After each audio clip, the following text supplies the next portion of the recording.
मान्य सदस्यहरू, प्रदेश सभाको आजको बैठकको कारबाही प्रारम्भ हुन्छ। मान्य सदस्यहरू, सर्वप्रथम म माननीय मुख्यमन्त्री श्री सरोज कुमार यादवलाई के छ मान्यज्यू।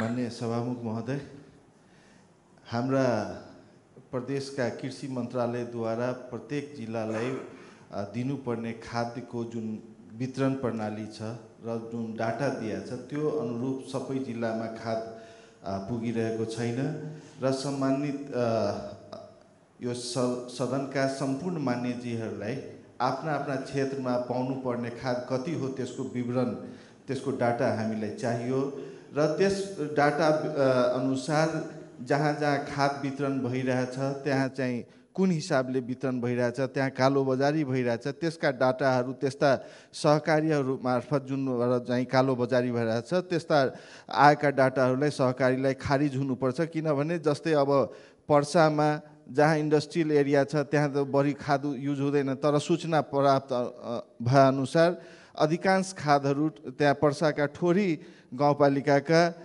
त्यही प्लाइबोर्ड फ्याक्ट्रीहरूमा गइरहेछ। त्यस्ता विषयहरूमा ध्यान आकर्षण गराउन चाहन्छु। साथै असार 23 गते धनैजी गाउँपालिका धनुषाका प्रमुख प्रशासकीय अधिकृतका समाचार लेखेको भरमा उहाँको भाइद्वारा असार 25 गते यही धनुषा भानुचोक बोलाएर पत्रकार शिवेन्द्र रोहितालाई निर्घात रूपमा कुटपिट गरेको छ। त्यसमा चाहिँ ध्यान आकर्षण होस् भन्ने आफ्नो 2 शब्द अन्त गर्छु। धन्यवाद। मान्य सरोज जी के छ भन्नु त?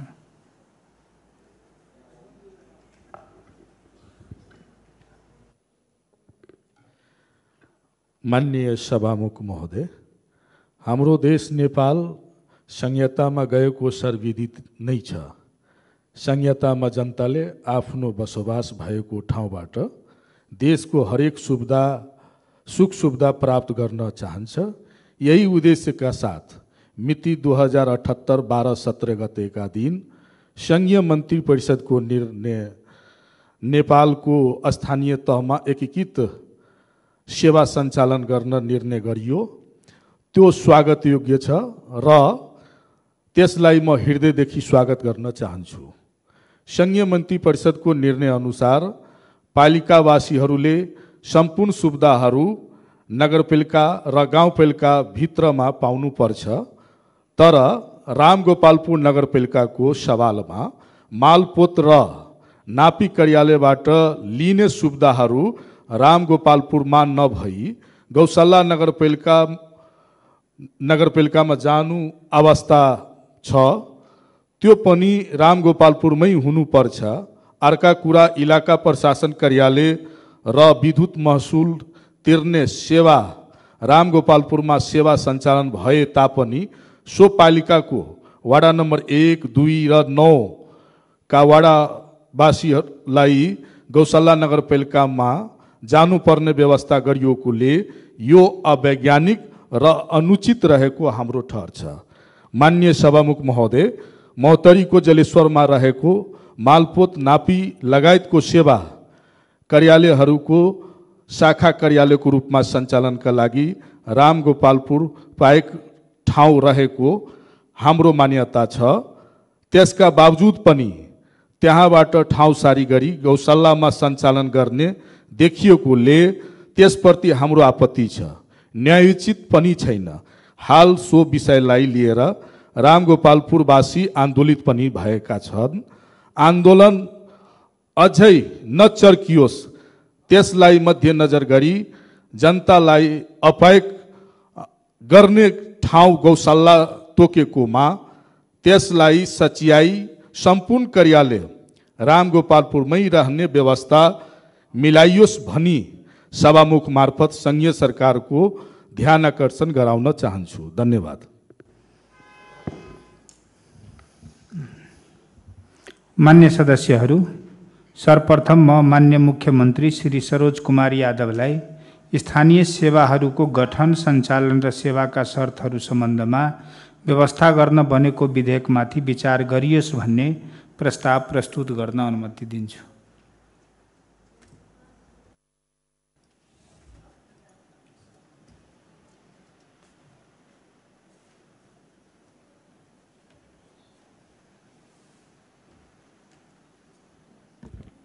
माननीय सभामुख महोदय को अनुमतिले प्रदेश सभा कार्य सञ्चालन नियमावली 2075 को नियम 107 को उपनियम 1 बमोजिम स्थानीय सेवाहरूको गठन सञ्चालन र सेवाका शर्तहरू सम्बन्धमा व्यवस्था गर्न बनेको विधेयक माथि विचार गरियोस् भन्ने प्रस्ताव प्रस्तुत गर्दछु। धन्यवाद।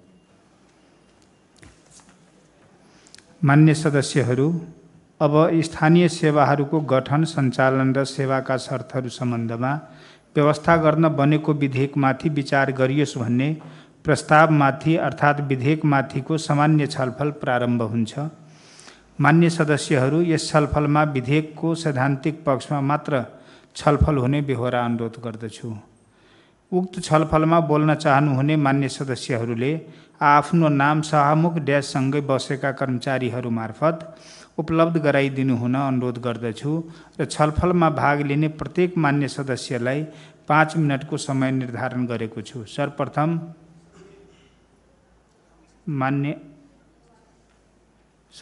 मान्य श्री रामआशिष यादवलाई छलफलमा भाग लिन समय दिन्छु।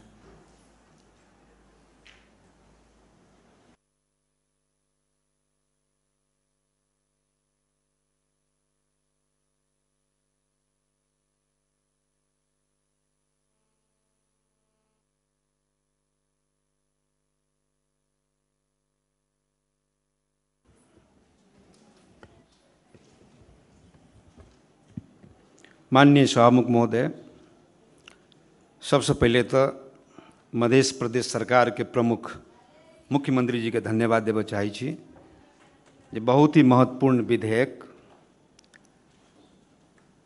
स्थानीय तह के कर्मचारी के सेवा सुविधा सरुआ बढ़ुआ हरेक चीज जे से में समटल जे विधेयक अछि वो विधेयक प्रस्तुत केलखिन।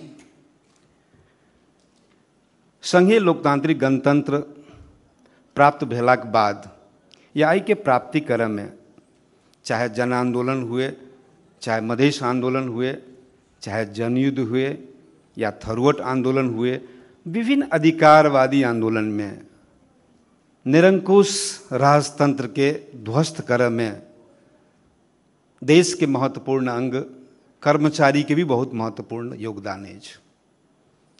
और नेपाल के संविधान 2072 कर्मचारी के भी स्वतंत्रता देने है। कर्मचारी के भी संघ संगठन मंच परिषद गठन करके अपन हक अधिकार के रक्षण के लेल अगाड़ी बढ़ू से स्वतंत्रता अपने के नेपाल के संविधान 2072 से हो देने है। तो तही तहत 3 तह के सरकार है और कर्मचारी भी 3 तह के है।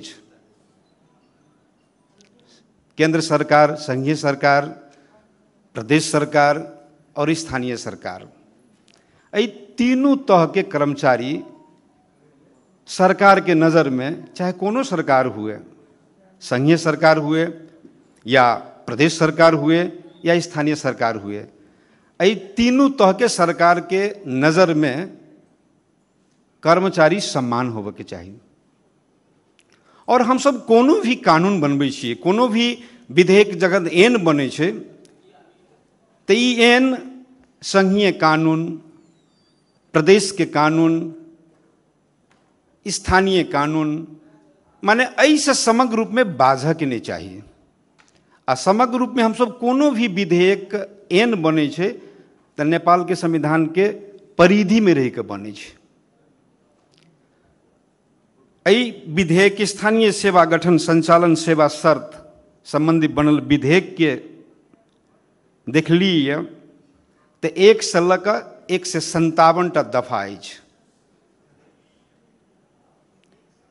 सरस्वती देखला के बाद में दफा 4, दफा 10, दफा 31 और दफा 157 के 2 में हम देखलिए जे हम सब अगर 4 के बात करब तो तह कर्मचारी के तह के जे स्तरोन्नति के बात है, और 4 के 6 में जो लिखल है वो प्रदेश निजामती एन अंतर्गत होबे के चाहिए। प्रदेश निजामती एन 2077 तहत होबे के चाहिए, जे हम सब बनाबे जा रहा छी। ओहिमे लिखने छिए तेसरों तह र चौथो तह। तो हमार सुझाव रहते जे तेसरो तह, चौथो तह र पाँचों तह लिख दिल जाए। पाँचों तह के भी नहीं छोड़ी हम सब। और एहि पार क्रम से तेसर अपने के चौथो तह भ जाए, पाँचों छठो भ जाए, और छठो अपने के सातो भ जाए। तो तैसे की होती प्रदेश निजामती एन सब बजते नहीं। प्रदेश निजामती एन के परिधि में रह के हम सब जे है अगर काज करबे तो बढ़िया होते। दोसर में दफा 10 में की लिखल है, वो प्रदेश निजामती एने के टेक कई बनल है। दलित 17%, थारू 5%, मधेसी 54%, मुस्लिम 12%, आदिवासी जनजाति 6%, आर्थिक रूप से विपन्न खस आर्य 4%, आ अपांग 2%। तो हमार सलाह रहते जैमें दलित, थारू, मुस्लिम, अपांग जनजाति सब आर्य खस तक समटल है, लेकिन एकटा होइ छै स्त्रीलिंग और एकटा होइ छै पुल्लिंग। और हम सब तेसर भी लिंग है जकर हम सब चर्चा नहीं करै छियै। अल्पसंख्यक तथा यौनिक वर्ग जे कहै छियै, थर्ड जेंडर। थर्ड जेंडर के भी हम सब संबोधन कयल जाए। थर्ड जेंडर के जनसंख्या भी मध्य प्रदेश में अपने के बढ़ले है। ओना तो तथ्यांक घर के लोग में रहे थर्ड जेंडर के परिवार में, तो वो जानकारी नहीं करब छै, ओकर तथ्यांक सही नहीं। फिर भी तथ्यांक बड़ा मुश्किल से प्राप्त भेलै। तो तथ्यांक के बतबै छै जे नहीं, थर्ड जेंडर के भी हम सब में संबोधन कयल जाए। थर्ड जेंडर के एक सरलाही में स्थानीय तह में उठल रहे एक प्रतिनिधि, मतो प्राप्त केने रहे। और थर्ड जेंडर के जो दुरावस्था है, परिवार भी उनका देखा नहीं चाहे छे और समाज से नहीं देखा चाहे छे। वो कौन विकट परिस्थिति में अपन जीवन यापन करे छे, ते दुआरे हम सब थर्ड जेंडर के भी हम सब संबोधन करी तो ई बढ़िया होते। और ओना पीला बत्ती तो बढ़ गई। और इन सब के चर्चा तो हम करवे के लिए 157 में स्थानीय तह के कर्मचारी के प्रदेश लोक सेवा आयोग के परामर्श न ली संबंधित स्थानीय तहले गरेको त्यो तह वृद्धि बढ़ुवा संबंधी कार्यालय एसएन बमोजिम मान्यता प्राप्त करने छैन। हमरा बुझाइए ये थप भार होते। प्रदेश लोक सेवा आयोग के भूमिका प्रदेशे में रह दिल जाए। यही ठमन तो बढ़िया से नहीं सीख रहा है, कहाँ उनका स्थानीय के भार देवे। और ये एन संघीय कानून, संघीय निजामती एन, प्रादेशिक निजामती एन अई तहत के परिधि भीतर अगर जे रहते तो कर्मचारी के अपने के जैसे सामाजिक न्याय मिलते। और फिर से हम कहब कि संघ के कर्मचारी हुए या प्रदेश के हुए या स्थानीय तह के हुए, ये 3 तह के कर्मचारी के हम सब सम्मान देखी। हम सब जे विधेयक में आए है अगर हुबहू हम सब पास कर देवे तो कोसी प्रदेश में कोर्ट में भी गेले, तो हम सब कोर्ट में जाए के अवसर नहीं दी। ओना मुख्यमंत्री जी हमर सरल छथिन, सहज छथिन। हमरा बुझाइए जे है से एहि चीज के गंभीरता पूर्वक लेथिन। और स्वयं वो सभामुख भी रह चुकल छथिन, पहले कानून के ही बड़ा नजदीक से देखे छथिन। ताहि दुआरे हमरा बुझाइए कर्मचारी के साथ अन्याय नहीं करते। धन्यवाद। अब माननीय श्री उपेंद्र महतो।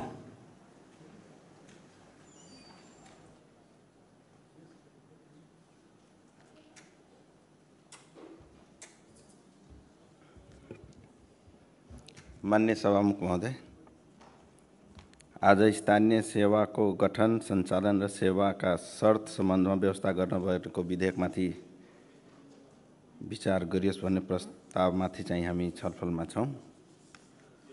यो चाहिँ छलफल, यो विधेयक ज़्यादा नै महत्त्वपूर्ण हो। यस कारणले कि जबसम्म हामी यो विधेयक बनाउँदैनौँ तबसम्म स्थानीय तहलाई चाहिँ अनि स्थानीय तहले बनाएको विधेयकसँग बाजिन सक्छ। त्यसैले हामीले बनाइदिएपछि उनीहरूलाई सजिलो हुन्छ।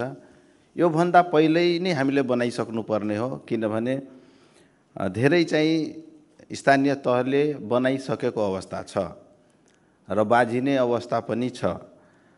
अब स्थानीय तहलाई चाहिँ एउटा सक्षम, सेवामूलक, सुशासनमुखी, उत्तरदायी बनाउनको लागि पनि यो विधेयक ज्यादै नै आवश्यक छ। एउटा चाहिँ भर्खर अस्ति एउटा डेलिगेसन पनि आएको थियो। जीविस, नपा र गापा पहिला काम गरेका स्थायी कर्मचारीहरूले यो 20औं वर्षदेखि स्थायी सेवा कार्यरत रही समायोजन ऐन 2075 द्वारा उनीहरू चाहिँ समायोजन पनि भइसकेको अवस्था छ। त्यसलाई चाहिँ यसमा समेटिएको देखिँदैन, उनीहरू चाहिँ विभेदमा पर्ने अवस्था छ। यो चाहिँ मलाई लाग्छ विषयगत समितिमा गएर व्यापक छलफल गरेर चाहिँ आउँछ होला। यसमा चाहिँ एउटा दुईटा चिजमा मात्र भन्न के चाहन्छु भने कर्मचारीको सरुवा सम्बन्धमा जबसम्म स्थायी रूपले यो चाहिँ 2 वर्षमा अनिवार्य सरुवाको प्रावधान यसमा चाहिँ हामीले राख्नुपर्छ। यो चाहिँ 2 वर्षमा सम्म सरुवा गर्न पाउने छैन त लेख्या छ। 2 वर्षमा अनिवार्य सरुवा पनि हुनेछ लेखिनुपर्छ, किनभने कर्मचारीहरू चाहिँ वर्षौं वर्षदेखि त्यहाँ बसेर त्यहाँ चाहिँ व्यापक अनियमितताको पनि हल्ला आइरहेको छ। एउटा चाहिँ दफा 10 मा पदपूर्ति सम्बन्धी विशेष व्यवस्था छ, जसमा चाहिँ आरक्षणको सुविधा छ।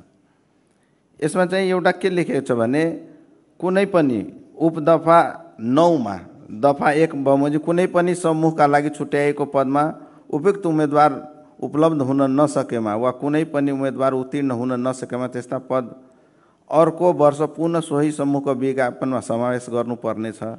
र यसरी समावेश गर्दा पनि उपयुक्त उम्मेदवार उपलब्ध हुन नसके वा कुनै पनि उम्मेदवार उत्तीर्ण हुन नसके यस्ता पद अर्को वर्ष खुल्ला प्रतियोगिताद्वारा। म तपाईहरुलाई स्मरण गराउँ, यही प्रावधानलाई टेकेर नेपाल सेनामा आजसम्म मधेसीको प्रवेशलाई रोकिएको थियो। पहिला पनि मधेसीको नाममा विज्ञापन गर्ने, उनीहरूलाई 1 वर्ष फेल गराइदिने अनि अर्को वर्ष खुल्लामा जोड्ने। यसमा चाहिँ के लेखिनुपर्छ भन्दा यदि त्यो आरक्षित कोटामा कसैले निवेदन नदिएमा नेक्स्ट वर्ष अर्को वर्षपछि चाहिँ खुल्लामा लान पाइने, तर निवेदन दिएको अवस्थामा कमसे कम 2-3 वर्षसम्म, कमसेकम 3 वर्षसम्म चाहिँ सो कोटालाई चाहिँ खारिज नगरियोस्। यो आरक्षण हामीले किन दिएको? जसको पहुँच छैन तिनीहरूलाई दिएको हो। त्यसैले यो 1 वर्षमा चाहिँ खुल्लामा लाने चाहिँ प्रावधान हामीले चाहिँ हटाउनु पर्छ। अर्को यसमा चाहिँ यो आरक्षण सम्बन्धी व्यवस्था चाहिँ 10 वर्षमा चाहिँ पुनरावलोकन गर्ने भनेका छौँ। यसमा चाहिँ जबसम्म हरेक जनगणना प्रत्येक जनगणना पछि भन्यो भने चाहिँ हामीलाई सजिलो हुन्छ, किनभने जनगणना नआएसम्म हामीले डाटा कहाँबाट उपलब्ध गराउने। त्यो गर्दा चाहिँ यसमा एउटा चाहिँ निरोगिताको प्रमाणपत्र पेश गर्नुपर्ने भनेको छ। अब कसैलाई कुनै रोग लाग्दैमा उसले जबै गर्न नपाउने यो अवस्था चाहिँ यसमा देखियो। यो चाहिँ विभेदपूर्ण हो, किनभने नेपालको संविधानमा स्वास्थ्य सम्बन्धी हकमा नेपालको प्रत्येक नागरिकको मौलिक हकभित्र पर्छ। के हामीले त्यो प्रतिभूति गर्न सकेका छौँ? नसकेको हुनाले सरुवा रोग सम्बन्धी एउटा चाहिँ के हुन्छ भने सरुवा रोग बाहेक अन्यको हकमा चाहिँ नलाग्ने, सरुवा रोग लागेकोलाई चाहिँ अरूलाई सर्न सक्ने अवस्था भएकोले चाहिँ तिनीहरूलाई चाहिँ जब नदिँदा चाहिँ तिनीहरूलाई चाहिँ अर्को व्यवस्थापन गर्दा राम्रो हुन्छ। तर कुनै पनि रोग कसैलाई सर्नै नसर्ने रोग पनि लाग्दा पनि हामीले जबबाट वञ्चित चाहिँ गराउनु हुँदैन। यस्तै व्यापक यसमा छलफलको आवश्यकता छ। त्यसैले यसलाई चाहिँ विषयगत समितिमा पठाएर छलफल गराएर ल्यायो भने चाहिँ उचित होला। धन्यवाद। अब मान्य श्री सतीश कुमार सिंह।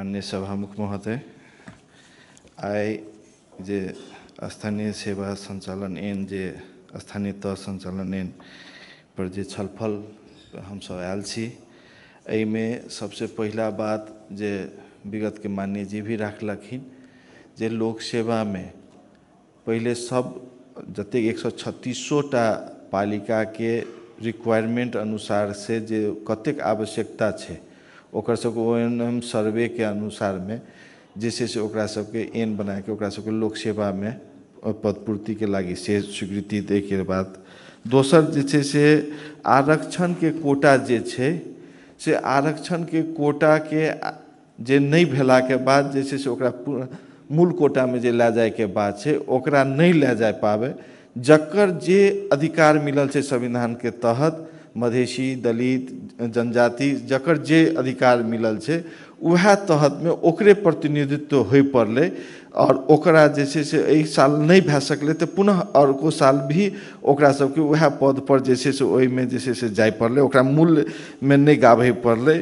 तेनाहिते अपने सबके जैसे से एमे एन में जे व्यवस्था जे दिल छे एक बेर स्थानीय विगत में जैसे से गावी सब पाला जीवी सब के जे अखनी समायोजन भे के जे एलहा कर्मचारी सबके छे विगत में अखनी जैसे हुनकर सबके न लोक सेवा लड़े के उम्र रह गए हन आ ना ही हुनका सबके जैसे से दोसर ठाम कतो जाय के व्यवस्थापन रह गए। ताहि दुआरे हुनका सबके लागी जे शैक्षिक योग्यता के जे एकटा बात लावल गेल छे और जैसे से जॉब अवधि के पीरियड हुनका सबके एक बेर के लागी हुनका सबके नेपाल सरकार से पावे वाला सेवा सुविधा में ग्रेड अनुसार बढ़ोतरी होना चाहिए और ई जे छे से पांचों तह में 10 वर्ष के अनुभव जे छे से अनुभवो प्लस जैसे से आंतरिक जैसे से एग्जाम के प्रणाली लाना चाहिए। जे कोई फ्रेश से जे काम करे वाला छे तो आंतरिक वो अपन एग्जामों से जैसे से अपन प्रतिस्पर्धा कर सके, ई चीज जैसे से व्यवस्था होना चाहिए। और बहुत सारा बात जैसे से एकरा विषयगत समिति में ले जाके दफावार छलफल करे एकरा जैसे से पारित होना चाहिए से अपन बात रखे तो अपन 2 शब्द यहाँ अंत करी। धन्यवाद। अब माननीय श्री रानी कुमारी तिवारी।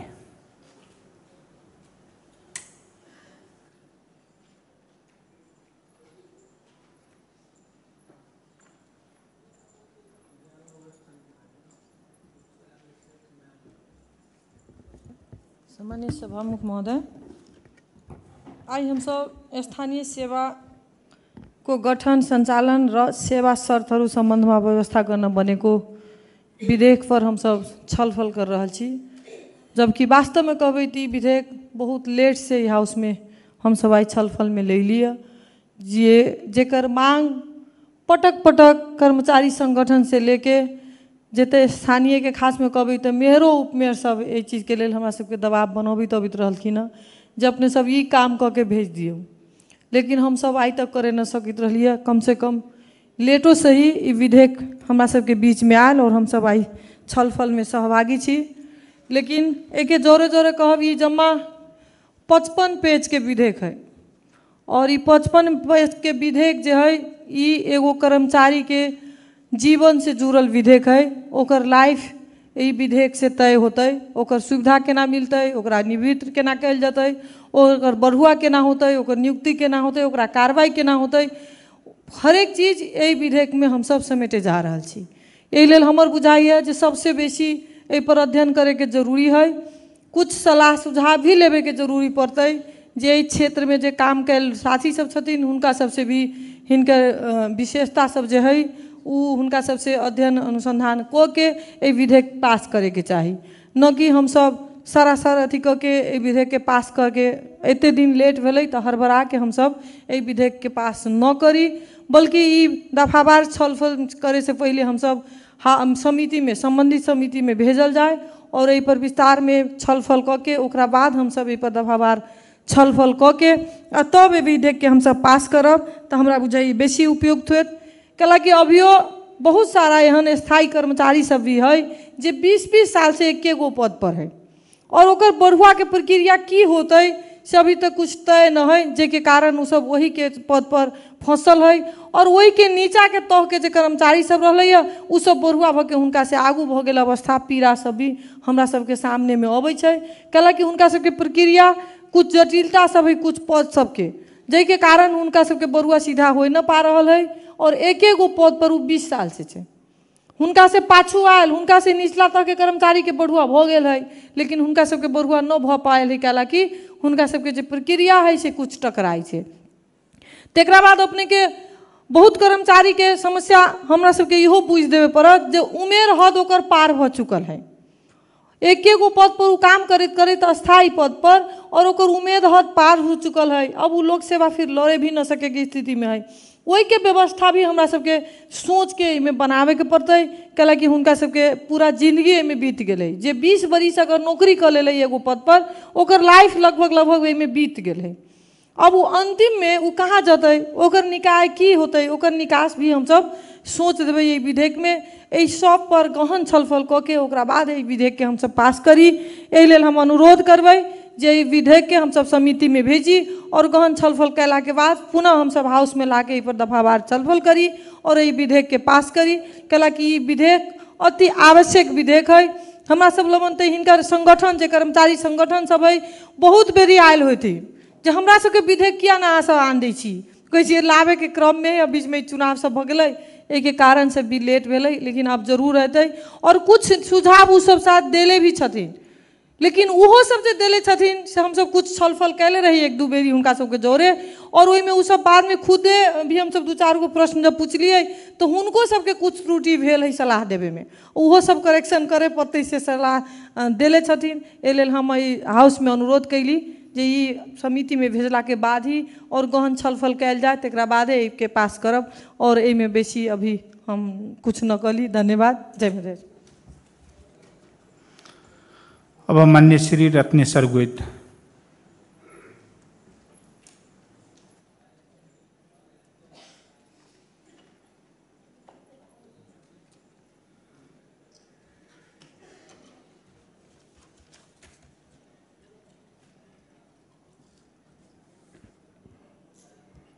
माननीय सभामुखज्यू, स्थानीय सेवा गठन संचालन संबंधी इन संबंध में अखन भरखर एहि पर छलफल जे प्रारंभ भेलैया, एहि संबंध में हम अपन विचार राखऽ चाहै छी। कोनो भी विधेयक अथवा कोनो भी नियमावली बनऽ से पहले अथवा बनाबऽ के क्रम में एहि विधेयक से कोनो कर्मचारी चाहे तो वो स्थानीय तह के होय चाहे विभिन्न स्थानीय सेवा संचालन के क्षेत्र में होय, उ सब विभेद में नहीं पड़ऽ चाही। इनके मतलब होय छै कर्मचारी के हक हित, ओकर सुरक्षा और साथ साथे समग्र कर्मचारी के हक हित के प्रतिनिधित्व करे, कोनो तह के कर्मचारी विभेद में नहीं रहे, ताहि दुआरे एन के जरूरी पड़े छै। वही एन से उ स्थानीय सेवा गठन संचालन परिचालित रहे छै। तो अखन के जे ई स्थानीय सेवा गठन संचालन एन में कुछ स्थानीय तह के कर्मचारी सबके बारे में अथवा ओकरा हक हित के बारे में अथवा ओकरा बढ़ुआ के बारे में, ओकरा तह वृद्धि के बारे में कुछ बात एहिमें मिस्टेक बस अथवा कारण बस छूटल गेल है। ताहि लेल एहि विधेयक के समिति में पठा कऽ दफावार छलफल कऽ कऽ वही प्रावधान सबके हटा कऽ ओकरा सुदृढ़ कऽ कऽ सभे कर्मचारी के हक हित में ई विधेयक प्रतिनिधित्व करे और सबके सम्मान रूप से संबोधन करे, तै के लागी हम जे है से विशेष अपन विचार रखैत, अपन जे है से विषय वस्तु रखैत हम 2 शब्द एहिठाम समाप्त करऽ चाहै छी। धन्यवाद। नमस्कार। अब माननीय श्री शेष नारायण यादव।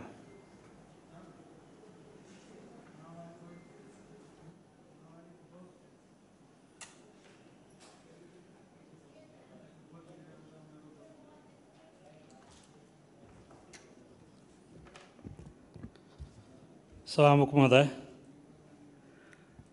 वास्तव में स्थानीय सेवाहरूको गठन, सञ्चालन, सेवा शर्त सम्बन्धमा व्यवस्था गर्न बनेको विधेयक जे हालिया ऊ विधेयक ने सरकार पक्ष कर्मचारी के हक हित ने प्राय सब समटक के प्रयास कैने छे, लेकिन वो विधेयक अध्ययन केला के बाद ने जे कर्मचारी के और सुविधा होय, कर्मचारी के और ओकर जे मतलब कि लगानी है वही अनुसार के वो सेवा सुविधा पाबै, तै के लेल विधेयक ने हमरा लागि रहा है।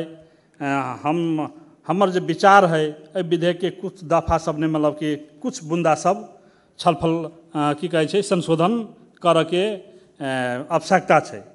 वही क्रम ने दफा 4 के उपदफा 6 ने संशोधन के जो विषय है जे एसएन में अन्यंत्र जुनसुकै कुरा लेखिएको भए तापनि कर्मचारी समायोजन ऐन 2075 बमोजिम साबिक स्थानीय निकाय को सहायक तेस्रो तह, चौथो तह र पाँचौं तह को कर्मचारीहरू स्थानीय तह को समान पदमा समायोजन भई यो ऐन जारी हुँदाका बखत सम्म 5 वर्ष सेवा अवधि पूरा गरेका कर्मचारी एक पटकका लागि क्रमशः चौथो तह, पाँचौं तह र छैठौं तहमा स्वतः तह वृद्धि हुनेछ। यसरी तह वृद्धि हुने पद स्वतः सृजना हुनेछ। त्यसरी स्वतः सृजना भई तह वृद्धि भएको पदमा सो कर्मचारी कुनै कारणले बहाल नरहेसम्म सो पद स्वतः खारिज हुनेछ। ऐके यी दफा मतलब कि ने संशोधन यी बात संशोधन होबक चाहिए। ऐके कानूनी आधार की छै मध्य प्रदेश निजामती सेवा को गठन, संचालन तथा सेवा शर्त को संबंध में व्यवस्था गर्न बनेको ऐन 2077 को दफा 40 बमोजी एकर कानून आधार है। वही अनुसार दफा 29 के 1 ने स्थानीय सेवा में कार्यरत कर्मचारी को तह वृद्धि गर्दा वृद्धि हुने पद भन्दा एक तह मुनि को पद में 3 वर्ष को सेवा अवधि पूरा भएको हुनुपर्ने यी संशोधन होबक चाहिए। उन्नति दफा 30 के 1 ने अधिकृत 7औं तहमा बढ़ुआ को व्यवस्था अधिकृत 6औं र सहायक 5औं तहमा कम्ती में 5 वर्ष काम गरेको हुनुपर्ने एकर कानूनी अधिकार मध्य प्रदेश निजामती सेवा गठन, संचालन तथा सेवा शर्त को संबंध में व्यवस्था गर्न बनेको 2077 को दफा 30 में उल्लेख भए बमोजिम। उन्नति दफा 31 के 1 पछि 2 थप गरी एसएन में अन्यन्त्र जुनसुकै कुरा लेखिएको भए पनि साबिकका स्थानीय निकायमा नियुक्ति भई सोही पदमा समायोजन भएका कर्मचारीहरूलाई तफसिल बमोजिमको सेवा अवधि र शैक्षिक योग्यता भएमा एक पटकको लागि तफसिल अनुसारका पदमा अख्तियारवालाले स्वतः तह वृद्धि बढुवा गर्ने। ऐने तफसिल के है 7औं ने 5औं तहमा 10 वर्ष भन्दा बढी वा 6औं तहमा 5 वर्ष भन्दा बढी काम गरेको हुनुपर्ने। 8औं ने 6औं तहमा 10 वर्ष भन्दा बढी वा 7औं तहमा 5 वर्ष भन्दा बढी, 9औं तहमा 7औं तहमा 10 वर्ष भन्दा बढी वा 8औं तहमा 5 वर्ष भन्दा बढी यी संशोधन सब होइ पर्ले। वही अनुसार से दफा 157 2 ने संबंधित स्थानीय तह को कानून अनुरूप विगत में गरेका स्तर वृद्धि बढुवा समायोजन यसै ऐन बमोजिम भए गरेको मानिनेछ। यी संशोधन होइ पर्ले और यी संशोधन के लागि संबंधित विज्ञ सबसे सरकार निश्चित रूप में मतलब कि छलफल कैनी होते। हमार आग्रह है कि विषयगत समिति ने सेहो ऐ विधेयक के पठाक दफावार छलफल कर और ई विधेयक पास हो ताकि कर्मचारी के सेवा सुविधा ने ओकरा स्तर उन्नति ने ओकर मतलब कि व्यवस्थापन ने ओकर न्यायोचित पहुँच हो ताकि ओकरा कर्मचारी सबके मतलब कि अपन जे ड्यूटी है वो ड्यूटी निभावने वो सब मतलब कि प्रोत्साहित है। ये कहत धन्यवाद। अब माननीय श्री चंदन कुमार सिंह।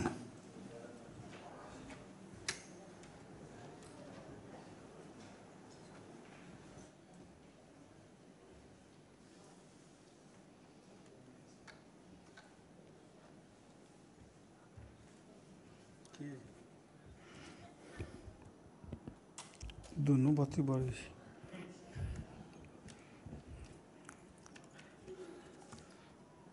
माननीय सभामुख महोदय, यो स्थानीय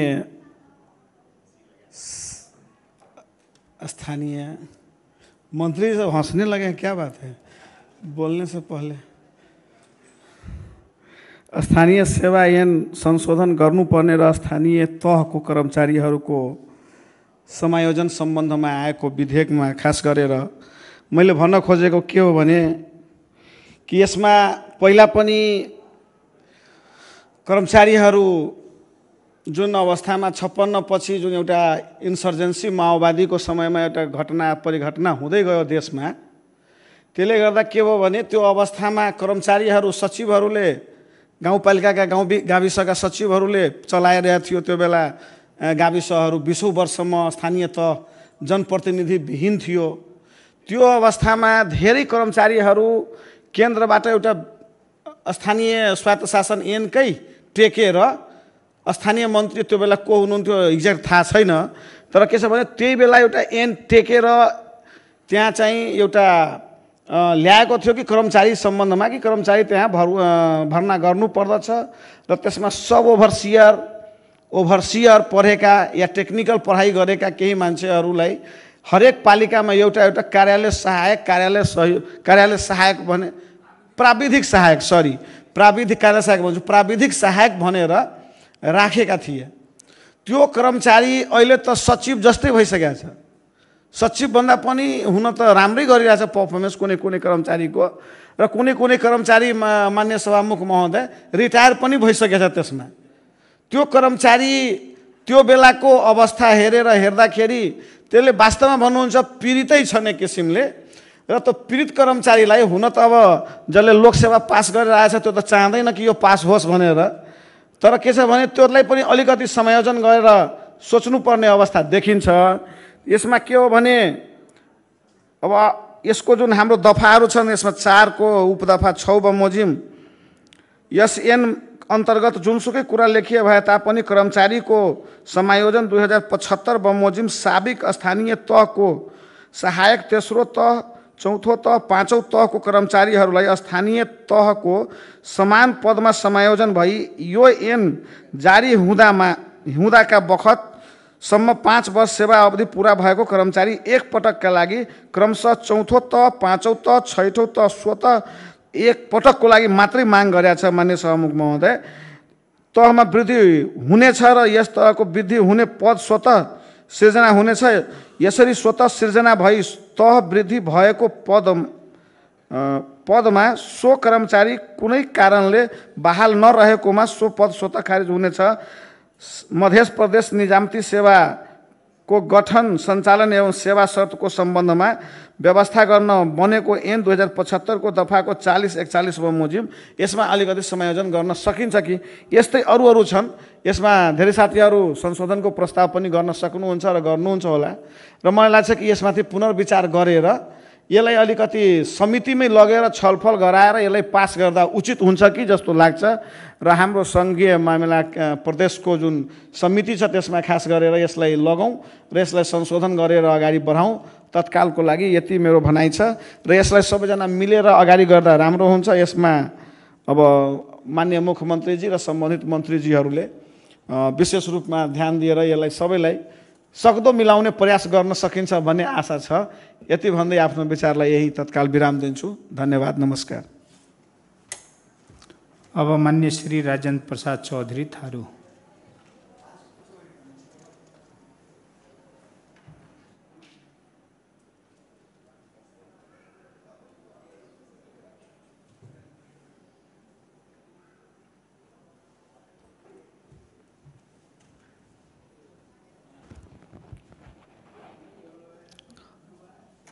माननीय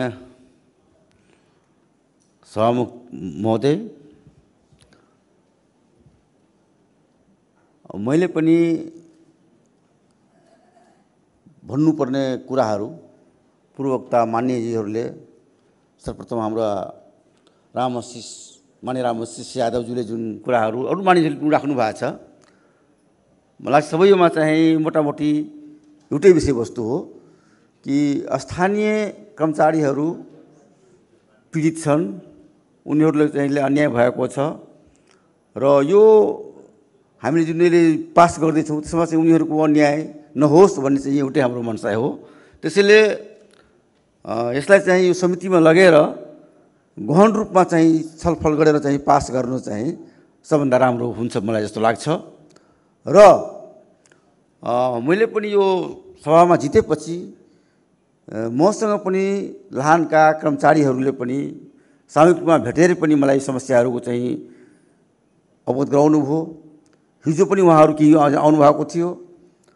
र अरू कुरो के छ भने यो स्थानीय निकायमा कुरा आएको छ कि यो सरुवाको कुरा, यो मलाई पनि लाग्छ कि एउटै ठाउँमा बसेर अहिले जुन स्थानीय निकायमा जुन भ्रष्टाचारको जर भएको छ, भ्रष्टाचारको मूल जुन कारण छ त्यो चाहिँ वर्षौँ वर्षदेखि एउटै कर्मचारी लोकल कर्मचारी त्यही बसिराखेको हुनाले पनि यो भ्रष्टाचार चाहिँ को ज्वरो त्यहाँ गाडेको छ।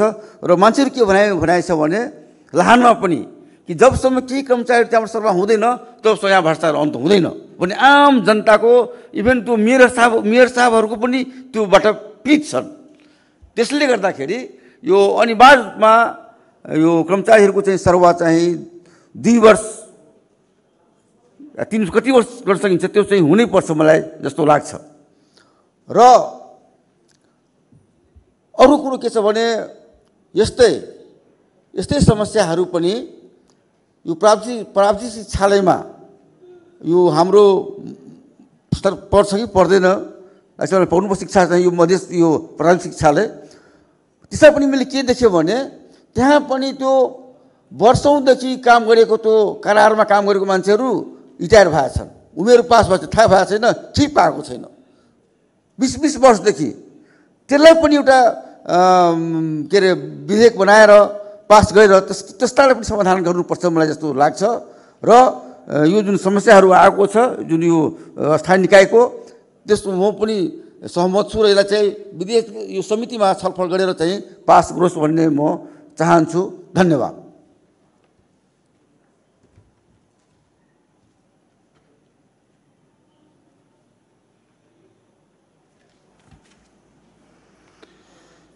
अब म माननीय मुख्यमन्त्री श्री सरोज कुमार यादवलाई छलफलमा उठेका प्रश्नहरूको जवाब दिन अनुमति दिन्छु।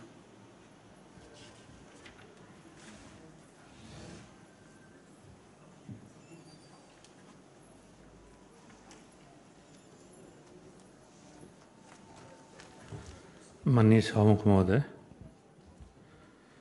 स्थानीय सेवाहरूको गठन सञ्चालन र सेवाका शर्तहरू सम्बन्धमा व्यवस्था गर्न बनेको विधेयकमाथि हामीले विचार गरियौँ।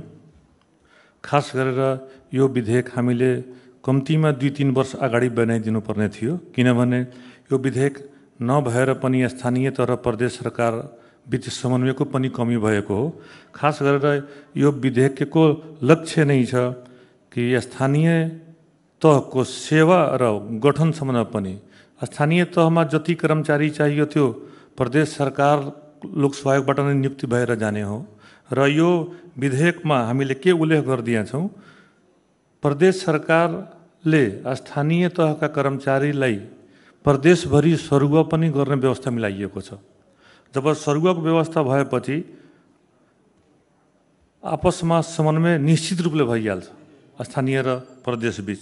एउटा कमी यो पनि रह्यो। त्यसै कारण हामी विलम्ब त भयो ल्याउनमा, अब आएपछि अब यो चाँडै यो विधेयक बनाइदिँदा राम्रो। म त मुख्यमन्त्री भएको 1 महिनाभित्रै मैले 4वटा विधेयक बनाइदिउँ भने मैले निर्देशन पनि दिएँ। त्यसमा फर्स्टमा थियो स्थानीय ऐन, दोस्रोमा खरिद ऐन, तेस्रोमा अनुदान ऐन र चौथोमा भूमि सुधार ऐन। किनभने स्थानीय ऐन नभएकोले स्थानीयमा समस्या, एउटा कर्मचारीको लागि काठमाडौँ धाइ राख्ने त्यो पनि बन्द हुन्थ्यो। खरिद ऐन भन्नाले जुन हाम्रो टेन्डर प्रक्रियाको वितिथि भएको छ प्रदेशमा या देशैभरि, मैले भने कि त्यसकारण खरिद ऐन बनाएर नयाँ तरिकाले पनि हामी प्रदेश सरकारका योजनाहरू टेन्डर प्रक्रियामा लगाउँ, त्यसको लागि खरिद ऐन। अनुदान ऐन एउटा यो पनि मैले किनभने कि प्रदेश सरकारले पनि धेरै कुरामा अनुदान दियो, त्यो अनुदान कहिलेसम्म कहाँ कसरी पुग्यो थाहै हुँदैन। एउटा कार्यविधि बनायो, ट्र्याक्टर वितरण, भैँसी वितरण, के वितरण सबै भएको। त्यस कारणले अनुदान ऐन प्रदेश सभामा ल्याउँदाखेरि यहाँका मान्यजीहरूले कुन प्रकारको अनुदान दिन नदिने एउटा ऐन बनाइदिएपछि भोलिको दिनमा अनुदान दिन पनि सहज हुन्छ। त्यसकारण अनुदान पनि मैले निर्देशन दिएको थिएँ। र भूमि सम्बन्धी ऐनमा कमसेकम जति गुठी संस्थानदेखि लवारिस जग्गाहरू छन् त्यो प्रदेश सरकारको नियन्त्रणमा हुन्छ। त्यो सम्बन्धी भूमि सुधार ऐन पनि मैले निर्देशन दिएको थिएँ। तर एउटा रोमान्टिक कुरा यसमा के छ, स्थानीय ऐनले मलाई के भने यहाँका सचिवले, हजुर यो त 95% हामी फाइनल गरिसकेका छौँ, जम्मा 2-4 दिनमा आइहाल्छ। त्यो 2-4 दिनको बाटो हेर्दा हेर्दा जबसम्म त्यो सचिव सरुवा भएर जाँदाखेरि थाहा पाएँ त्यो त पनि लेखेको छैन। त फेरि यो जब हाम्रो नयाँ प्रमुख सचिव आयो त यसले स्थानीय ऐन 1 नम्बर प्रदेशमा पास गरेको थियो, उसँग पेन ड्राइभमा थियो, त्यो निकालेर फेरि हामी यसले संशोधन गरेर यहाँ ल्यायौँ। र मान्यज्यूको पनि यहाँ कुरा आएको छ कि समितिमा पठाउँ, त्यसबाट सहमत म पनि छु। यो विधेयक सम्बन्धित समितिमा हामी पठाउँ र एकदम गृह कार्य छलफल गरेर हतार नगरिकन एकदम विज्ञको पनि टोली मगाउने, जस्तै जीविस गाविस र पहिलाको नगरपालिकाका केही कर्मचारीहरू पनि डेलिगेसन लिएर आउनुभएको थियो। यसमा हाम्रो पनि संयोजन हुनुपर्छ भनेर त्यस सम्बन्धमा पनि अलि विचार गरेर उहाँसँग पनि छलफल गरेर अनि फेरि सदनमा आएपछि त दफार छलफल भइ नै हाल्छ। त्यसै कारण यसमा सम्बन्धित समितिका हाम्रा सभापति र मान्यजीहरूसँग मेरो अनुरोध छ, यसमा अलि छलफल बढी गर्ने तर चाँडै ल्याउने, फेरि ढिलो पनि नगर्ने, त्यो हिसाबले सदनमा ल्याइदिनुहुन्छ भन्ने विश्वासका साथ यहीँ म 2 शब्द राखेर समाप्त। धन्यवाद। अब यो छलफल यहीँ समाप्त हुन्छ। अब म स्थानीय सेवाहरूको गठन, सञ्चालन र सेवाका शर्तहरू सम्बन्धमा व्यवस्था गर्न बनेको विधेयकमाथि विचार गरियोस् भन्ने प्रस्तावलाई निर्णयात् प्रस्तुत गर्दछु। यो प्रस्तावको पक्षमा हुने मान्य सदस्यहरूले हुन्छ भन्नुहोला र यसको विपक्षमा हुने मान्य सदस्यहरूले हुन्न भन्नुहोला। यो प्रस्तावको पक्षमा हुने मान्य सदस्यहरूले हुन्छ भन्नुहोस्। यो प्रस्तावको विपक्षमा हुने मान्य सदस्यहरूले हुन्न भन्नुहोस्। हुन्न भन्ने आवाज सुनिएन, त्यसर्थ स्थानीय सेवाहरूको गठन, सञ्चालन र सेवाका शर्तहरू सम्बन्धमा व्यवस्था गर्न बनेको विधेयक माथि विचार गरियोस् भन्ने मान्य मुख्यमन्त्री श्री सरोज कुमार यादवले प्रस्तुत गर्नुभएको प्रस्ताव सर्वसहमतबाट स्वीकृत भएको घोषणा गर्दछु।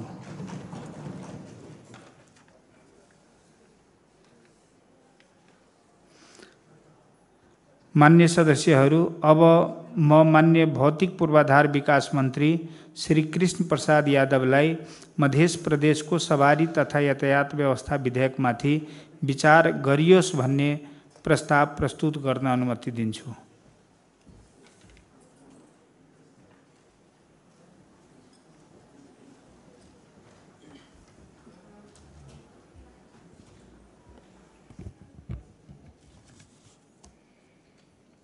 माननीय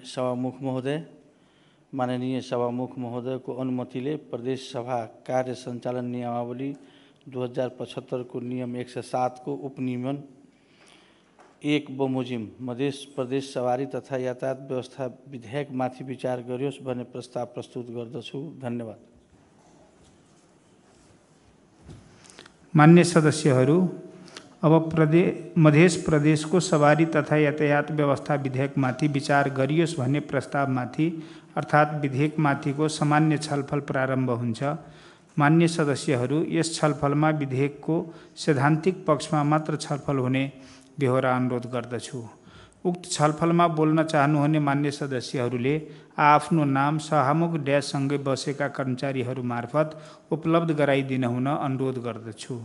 छलफलमा भाग लिने प्रत्येक मान्य सदस्यहरूलाई 5 मिनटको समय निर्धारण गरेको छु। सर्वप्रथम मान्य श्री उपेन्द्र महतोलाई छलफलमा भाग लिन समय दिन्छु।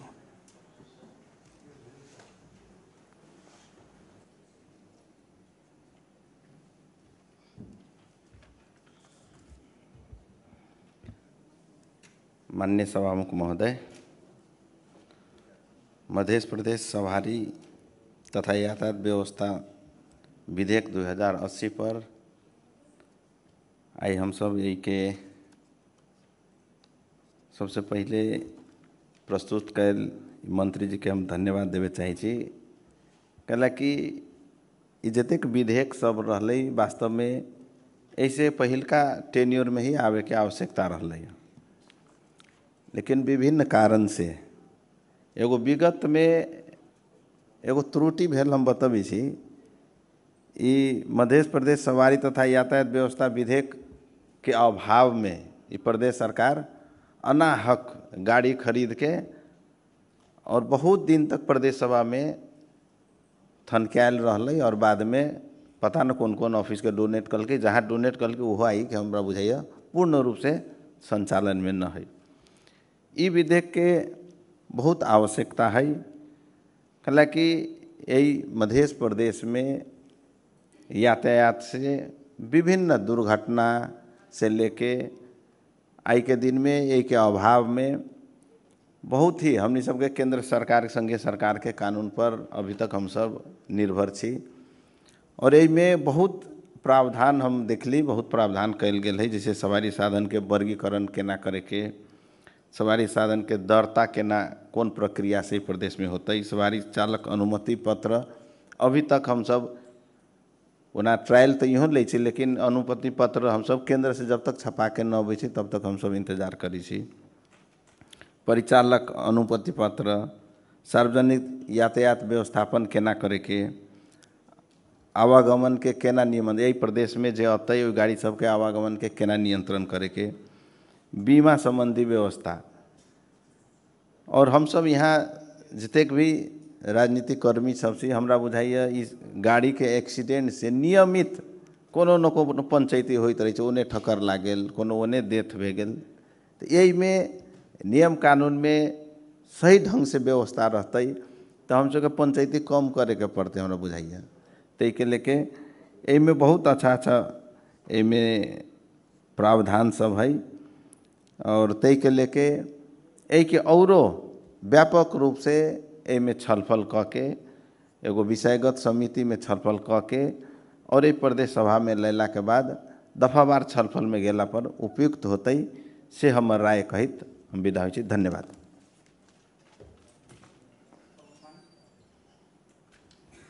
अब माननीय श्री माला कुमारी कर्ण।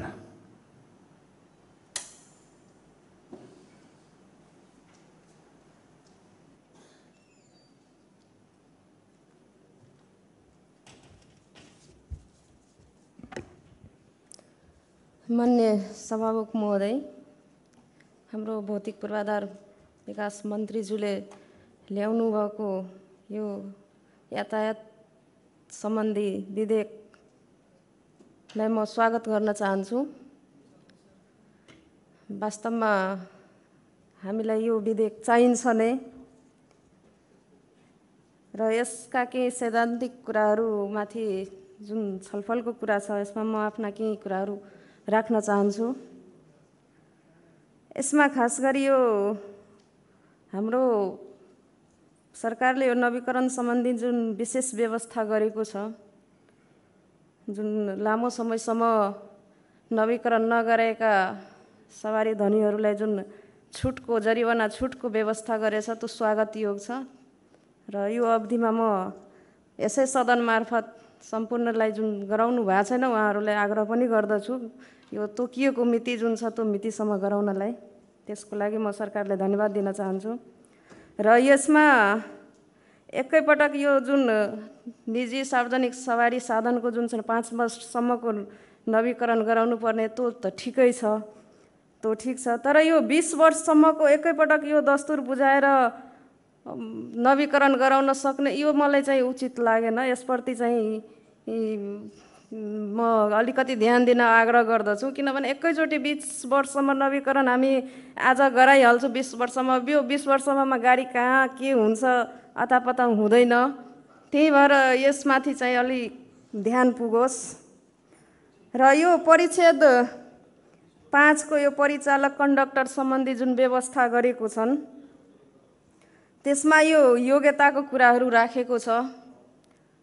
18 वर्ष पुगेपछि साधारण लेख पढ र निरोगिताका कुरा। तर हामी अहिले यो विधेयक लागू भइसकेपछि यसलाई चाहिँ कार्यान्वयनको पाटो चाहिँ म मजबुत बनाउन आग्रह गर्दछु, किनभने यो राम्रो हो हाम्रो लागि। तर अहिले हामी जति पनि सडकमा हेर्छौँ सार्वजनिक यातायात, त्यसमा साना बालबालिका 8 देखि 10 वर्षदेखि का बालबालिकाहरू म देख्छु कन्डक्टरको रूपमा काम गर्दै गरेको। त्यो चाहिँ नियन्त्रण होस्। म यो विधेयक लागू भएपछि म सरकारलाई यसमा गम्भीर ध्यान पुर्याउन म आग्रह गर्दछु। र अर्को यो परिच्छेद 6 को जुन सार्वजनिक यातायातमा अनि दफा 81 मा छ मार्ग निर्धारणको कुराहरू। यो मार्ग निर्धारणको जुन समिति चयनका कुराहरू छन् 5 जना सदस्य रहने गरी, त्यसमा मन्त्रालय, निर्देशनालय र यो मार्ग निर्धारणको कुराहरू छ। त्यसमा म के भन्छु भने स्थानीय निकायसँग पनि समन्वय गर्न म आग्रह गर्दछु, किनभने अब हामी मार्ग निर्धारण गर्दा अब कुन ठाउँमा कसरी हामी मार्गको रुट दिने, गाडीहरूलाई रुट दिने हो, त्यसमा पनि अलिकति स्थानीय निकायलाई पनि समावेश गर्दा म उचित देखिन्छु कि म आग्रह गर्न चाहन्छु। र यो परिच्छेद 7 मा आवागमन नियन्त्रण सम्बन्धी जुन ट्राफिकका कुराहरू छन्, यो विधेयकमा हामी 101 दफा 131 देखि 161 सम्म जुन व्यवस्थाहरू छ, त्यो व्यवस्था यो विधेयक लागू भएपछि चाहिँ कार्यान्वयन राम्ररी होस्। कार्यान्वयनको म कुरातिर मात्रै यसमा जान्छु, किन व्यवस्थाहरू राम्रो छ। त्यसमा कार्यान्वयन चाहिँ अहिलेको अवस्थामा जुन फितलो कार्यान्वयन छ, यो विधेयक त लागू भएको छैन, तर पनि यो जुन ट्राफिकका मोनोपोली र अनावश्यक टर्चर गर्ने कुराहरू छन्, त्यसलाई यो विधेयक लागू भएपछि चाहिँ नियन्त्रण होस् भने, गम्भीर रूपमा यसमा नियन्त्रणको कुराहरू आओस् भन्ने म आग्रह गर्न चाहन्छु। र दफा 34 मा विदेशी सवारी चलाउन अनुमति दिने सम्बन्धमा जुन व्यवस्था छन्, दफा 34 को यो 30 दिनको जुन कुरा गरेछ, 30 दिनसम्मको अनुमति दिने त्यो राजस्व तिरेर। त्यसपछि यहाँ यो दफा 2 को दफा 1 मा जुन सुकै व्यवस्था भए पनि हाम्रो सम्झौता अनुसार जहाँ जति मन लाग्यो त्यति चलाउन सक्ने जुन कुरा छ, यो चाहिँ मलाई कस्तो लाग्यो, यो दोहोरो कुरा छ। अनि 30 दिन मात्रै किन लेख्नु पर्यो? त्यसो भए त्यतिकै छुट दिँदा भइहाल्छ नि वर्षैसम्म। त्यसमा अलिकति ध्यान पुगोस्। र हामी अहिले पनि हेर्छौँ हाम्रा जिल्लाका जिल्ला प्रहरी, भन्सार कार्यालयहरू जति पनि छन्, सबैमा नियन्त्रणमा लिएका गाडीहरू जथाभावी त्यतिकै फालिएका अवस्था छन्, सडे गलेर गइरहेका छन्, त्यसको कुनै माइबाप छैन। त्यस्ताहरूलाई के हामीले त्यसलाई आवश्यक लिलामी प्रक्रिया अपनाएर त्यस्ता गाडीहरूलाई लिलामी या त के हुन्छ सुविधा अनुसार गर्दा चाहिँ राम्रो हुन्छ? किनभने यो जति पनि सवारी साधन छ, हाम्रै सरकारको लागत हाम्रै उसमा छ, यो चाहिँ त्यतिकै सड्न गल्न नदिनुस्। यसको लागि चाहिँ आवश्यक पहल गर्न म आग्रह गर्दछु यसै सदन मार्फत।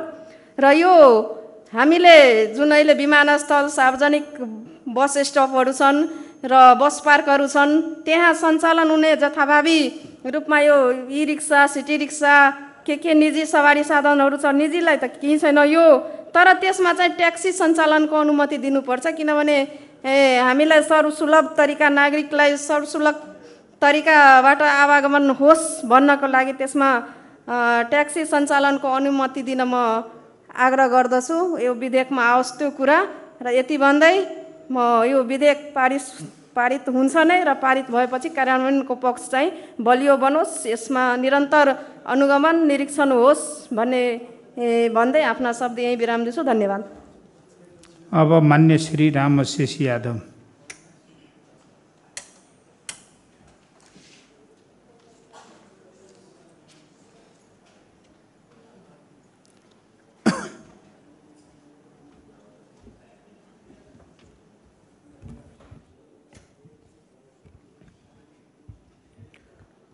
माननीय सभामुख महोदय, मध्य प्रदेश सवारी तथा यातायात व्यवस्था विधेयक 2080 पूर्व वक्ता सबसँ सहमत छी। बड़ा विलम्ब से अयलै और विलम्ब से अयला के बाद में प्रदेश के कुछ क्षति भी भेलै। प्रथम कार्यकाल में मधेश परिवहन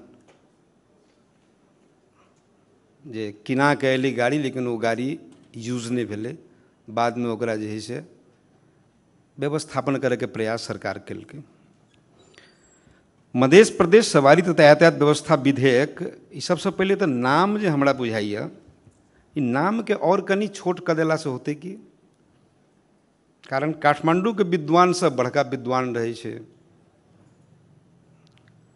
और एहिठमन की मधेश में न है, तो हम सब अक्सर जे है से नकल करे के प्रयास करै छियै। जे काठमांडू के ट्रेंड है वो ट्रेंड हम सब लाबे के प्रयास करै छियै। हम सब कुछ अपनो व्यू में राखी। मध्य प्रदेश सवारी के हम सब सवारी के हटा कर मध्य प्रदेश यातायात व्यवस्था मात्र लिखबी तो कथी होते? सवारी के हम सब भीतर ध देबे ने,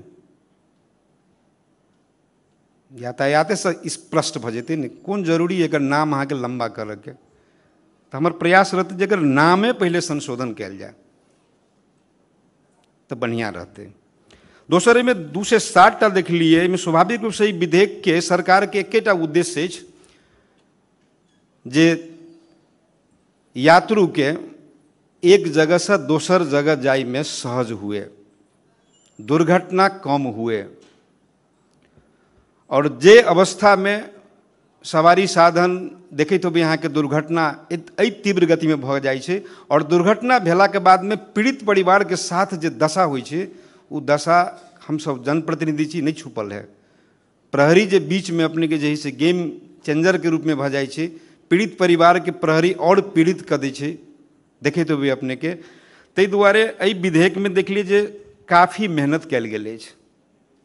एहिमे कोनो एहन बुंदा के हमरा देखलिए 2 से 7 टिकल जे कोनो के चेंज कैल जाए से हमरा नहीं बुझायल।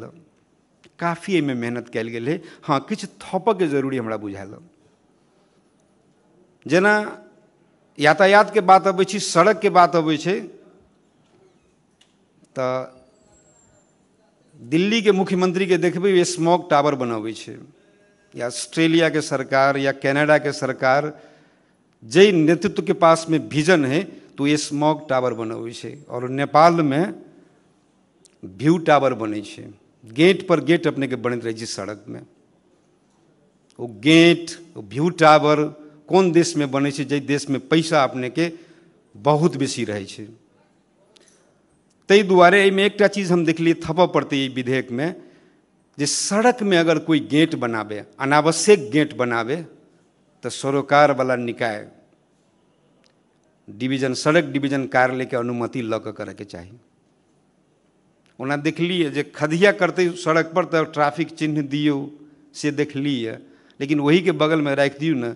कोई अगर सड़क में गेट बनबै छै, प्रवेश द्वार बनबै छै, तो सड़क डिवीजन कार्यालय के अनुमति अनिवार्य लिया। जब ये सड़क के अनुमति लेवे तो वो गेट जे है से बनते तो सिस्टमेटिक बनते। काठमांडू में जरूरी है शून्य धारा के नहीं, काठमांडू में जरूरी छलिए जगह जगह स्मॉग टावर के, जो डर्टी एयर के क्लीन करते। अपना सब जे खखार जे फेंकी छिए वॉशरूम में, तो खखार में काला आबैया। वो काला की रहे छे? वो डीजल के पेट्रोल के धुआं रहे छे। तै दुआरे एहिमे जांच प्रदूषण भी हम देखलिए बढ़िया कहने कि सवारी के जांच भी एकदम, लेकिन सवारी के जांच के हम सब जे है से बहुत ही केंद्रित करबे तो कनिक समस्या होती कि जेना हम सब जाइ छी भारत में तो रोड साइड में प्रदूषण जांच के अपने के खोल के अनुमति प्राप्त वाला अपने के दैत रहे छे और वो देखा जाइ छी गाड़ी कौन गाड़ी अपने के जैसे धुआं बेसी दै छे। तई हिसाब से हम सब जायल जाए और क्रिया खर्च जो देखलिए पहले चलिए 25,000, एहि विधेयक में देखलिए 50,000। हमरा मन में छल जे बढ़े के चाहिए तो 50,000 देखलिए। संभवतः हमरा भैया मंत्री जी पर ध्यान देने हैं, ई नीक पक्ष। और हम सब पीड़ित परिवार के साथ हम सब मजबूत के साथ रही, ट्रैफिक के अनावश्यक परेशानी नहीं हुए और शीघ्र ही ई सरकार मधेश परिवहन संचालन करे। धन्यवाद। माननीय श्री राजेंद्र प्रसाद चौधरी थारू।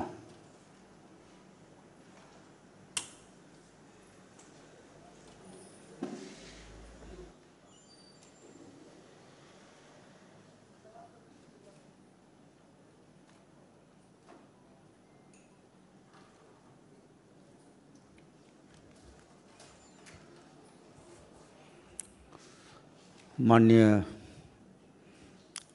सभामुख जी, आइ अपना सबके वास्तव में बहुत यातायात संबंधी विधेयक में छलफल कर जा रहा छिए।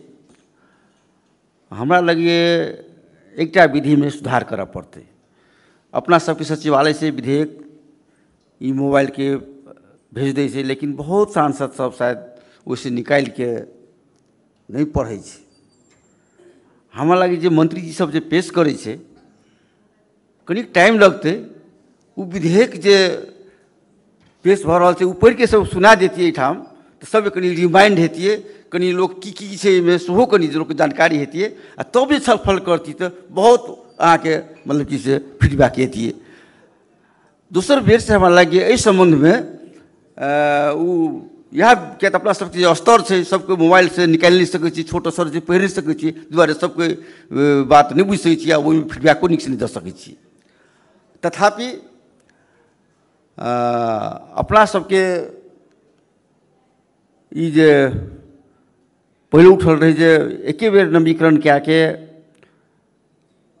मोटरसाइकिल, खास कर मोटरसाइकिल के 10 वर्ष से चाहे 15 वर्ष से या 20 वर्ष से क्या वर्ष से है मारा करनी के 20 वर्ष से।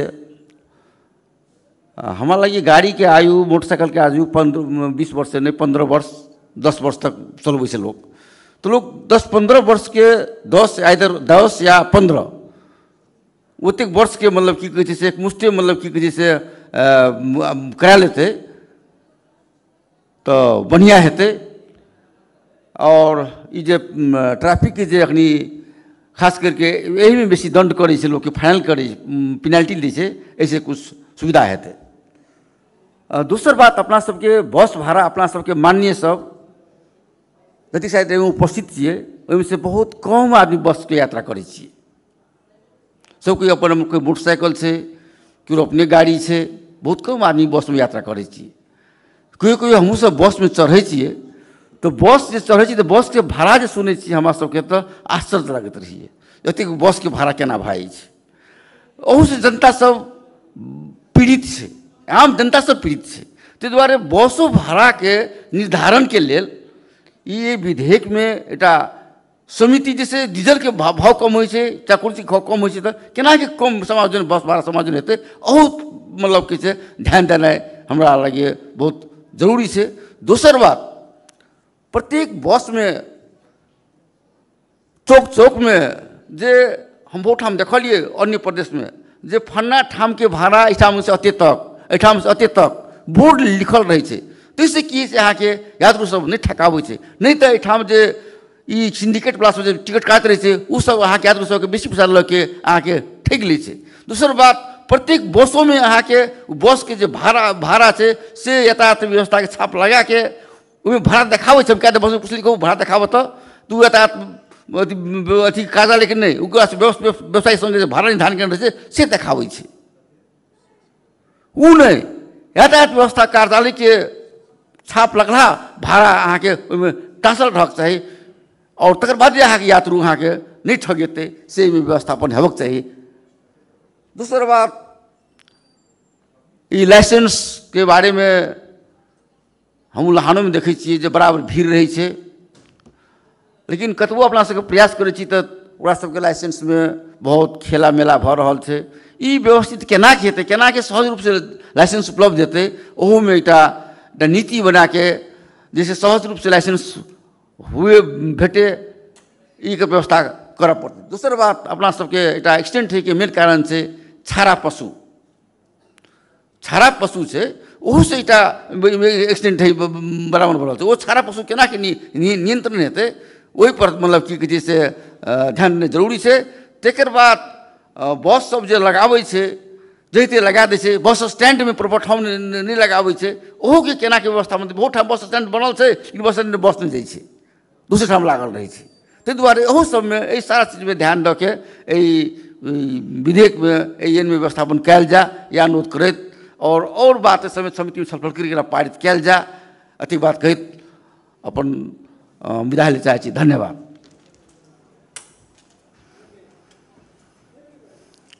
अब माननीय भौतिक पूर्वाधार विकास मंत्री श्री कृष्ण प्रसाद यादवलाई छलफलमा उठेका प्रश्नहरूको जवाब दिन अनुमति दिन्छु।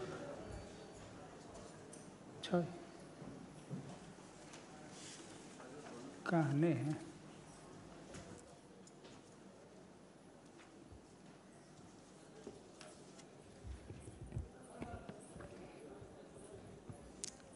माननीय सभामुख महोदय, यो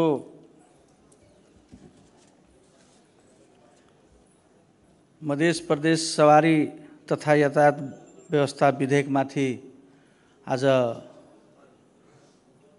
यहाँ मान्यज्यूहरूले जुन आफ्नो विचार धारणा राख्नु भएको छ, सर्वप्रथम म सम्पूर्ण आफ्नो विचार राख्नु भएको मान्यज्यूलाई म धन्यवाद दिन चाहन्छु। र यो विधेयक अलि ढिलो भयो। यो विधेयक पहिले नै आउनुपर्ने विधेयक हो, किनभने नियम कानुनको अभावमा धेरै शास्ति बेहोरेको छ मध्य प्रदेशका जनताहरूले। तर अब यो विधेयक यहाँहरूको राय सुझाव सहित समितिमा हामी पठाउँछौँ र समितिले यसलाई गहन छलफल गरी अझ यसलाई छुटेको बुन्दाहरूलाई आवश्यकताअनुसार थप गरी तुरुन्त सदनमा ल्याएर दफावार छलफल गरेर यो विधेयकलाई पास गरेर र यो सरकारले तुरन्त कार्यान्वयन गर्छन् भन्ने मलाई विश्वास छ। मैले विश्वास दिलाउन चाहन्छु। अर्को कुरा, यहाँ मान्यज्यूहरूले जुन उठाउनु भएका प्रश्नहरू छन्, दिनुभएका सल्लाहहरू छन्, जस्तै लाइसेन्सकै कुरा गर्दाखेरि अब श्रावणदेखि 8 जिल्लामा तपाईको यातायात कार्यालय खोल्ने छ र सुविधाका लागि प्रत्येक जिल्लाका कार्यालयमा ड्राइभिङ लाइसेन्स त्यहीँबाट उपलब्ध गराइनेछ र त्यो पनि स्मार्ट कार्ड समेत। अब स्मार्ट कार्डकै के अरे तपाईँ लाइसेन्स पाउनुहुन्छ र सरकारले तपाईहरूले दिनुभएको सुझाव सरकारको ध्यानमा छ र सरकार यसलाई तुरुन्त प्रक्रियामा अगाडि बढाउन प्रतिबद्ध छ भन्ने म तपाईहरूलाई विश्वास दिलाउन चाहन्छु। धन्यवाद। नमस्कार। अब यो छलफल यहीं समाप्त हुन्छ। अब म मध्य प्रदेशको सवारी तथा यातायात व्यवस्था विधेयक माथि विचार गरियोस् भन्ने प्रस्तावलाई निर्णयार्थ प्रस्तुत गर्दछु। यो प्रस्तावको पक्षमा हुने मान्य सदस्यहरूले हुन्छ भन्नुहोला र यसको विपक्षमा हुने मान्य सदस्यहरूले हुन्न भन्नुहोला। यो प्रस्तावको पक्षमा हुने मान्य सदस्यहरूले हुन्छ भन्नुहोस्। यो प्रस्तावको विपक्षमा हुने मान्य सदस्यहरूले हुन्न भन्नुहोस्। हुन्न भन्ने आवाज सुनिएन, त्यसर्थ मध्य प्रदेशको सवारी तथा यातायात व्यवस्था विधेयकमाथि विचार गरियोस् भन्ने मान्य भौतिक पूर्वाधार विकास मन्त्री श्री कृष्ण प्रसाद यादवले प्रस्तुत गर्नुभएको प्रस्ताव सर्वसहमतबाट स्वीकृत भएको घोषणा गर्दछु।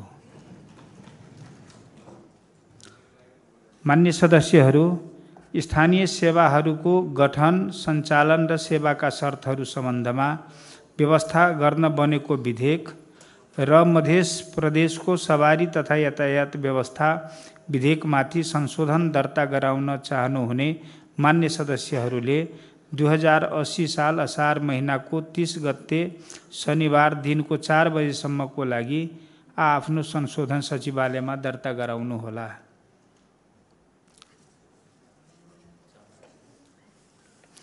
मान्य सदस्यहरू, अब म मान्य अर्थमन्त्री श्री सञ्जय कुमार यादवलाई आर्थिक विधेयक 2080 माथि सभामा छलफल गरियोस् भन्ने प्रस्ताव पेश गर्न अनुमति दिन्छु।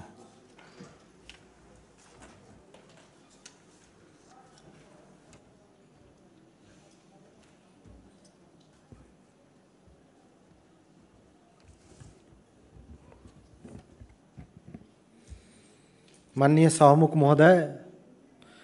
सभामुख महोदय को अनुमतिले प्रदेश सभा कार्य सञ्चालन नियावली 2075 को नियम 140 को उपनियम 3 बमोजिम आर्थिक विधेयक 2080 माथि सभामा छलफल गरियोस् भन्ने प्रस्ताव प्रस्तुत गर्दछु। धन्यवाद। मान्य सदस्यहरू, उक्त विधेयकमाथि छलफल गर्दा प्रदेश सभा कार्य सञ्चालन नियमावली 2075 को नियम 140 को उपनियम 4 बमोजिम मध्य प्रदेश सरकार को जवाबदेही क्षेत्रभित्रको प्रशासनिक कार्य, स्थानीय समस्या वा मध्य प्रदेश सरकार को आर्थिक नीतिसँग सम्बन्धित विषयहरूमाथि मात्र छलफल गर्न सकिने बेहोरा मान्य सदस्यहरूलाई जानकारी गराउँदछु। उक्त छलफलमा बोल्न चाहनुहुने मान्य सदस्यहरूले आफ्नो नाम सभामुखको ड्याससँगै बसेका कर्मचारीहरू मार्फत उपलब्ध गराइदिनु हुन अनुरोध गर्दछु। उक्त छलफलमा बोल्न चाहनुहुने मान्य सदस्यहरूको लागि 5 मिनटको समय निर्धारण गरेको छु। निर्धारित समयभित्र मान्य सदस्यहरूले आफ्नो भनाइ राखी सक्नुपर्नेछ। सर्वप्रथम मान्य श्री रामआशिष यादवलाई बोल्न समय दिन्छु।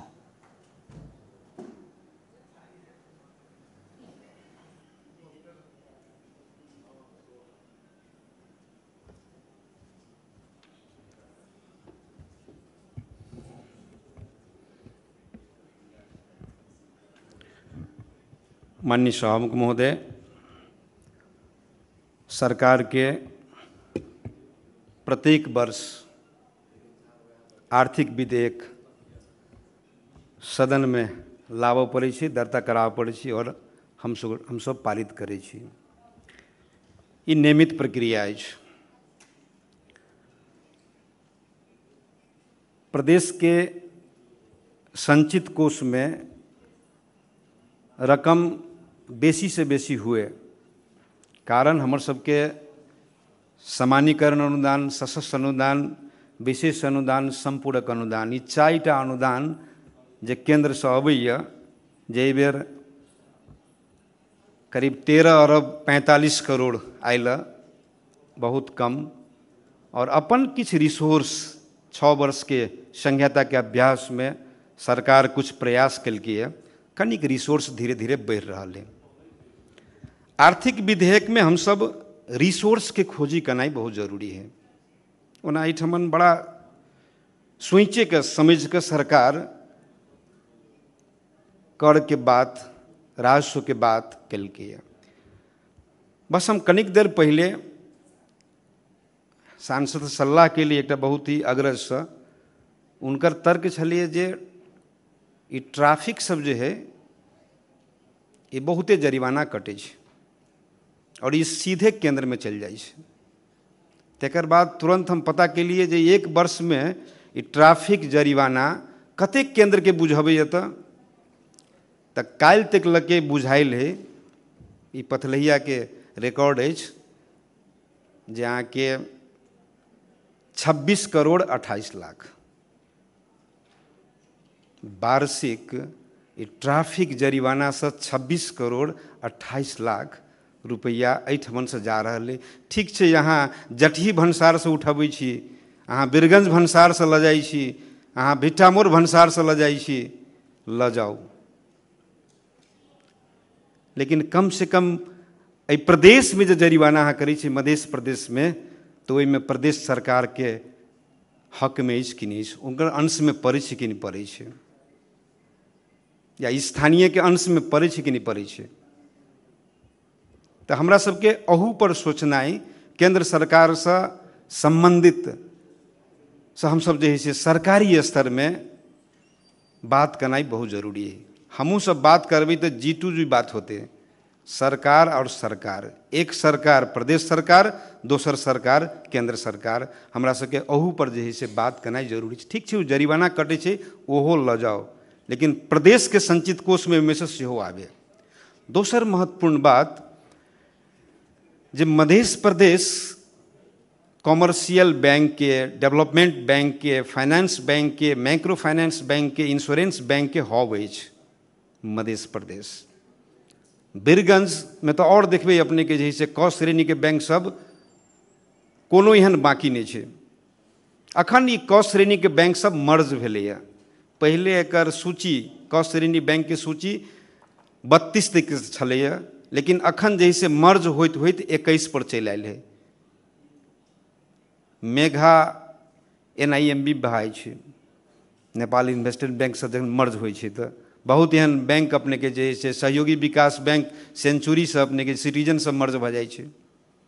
तऽ ई सब होइत अब 21टा बैंक अछि। हम उदाहरण देब जे मात्र नेविल बैंक नेपाल राष्ट्र बैंक के परिधि में रह कऽ कॉरपोरेट टैक्स 30% वार्षिक 1 अरब रुपया नेपाल सरकार के संचित कोष में दै ही।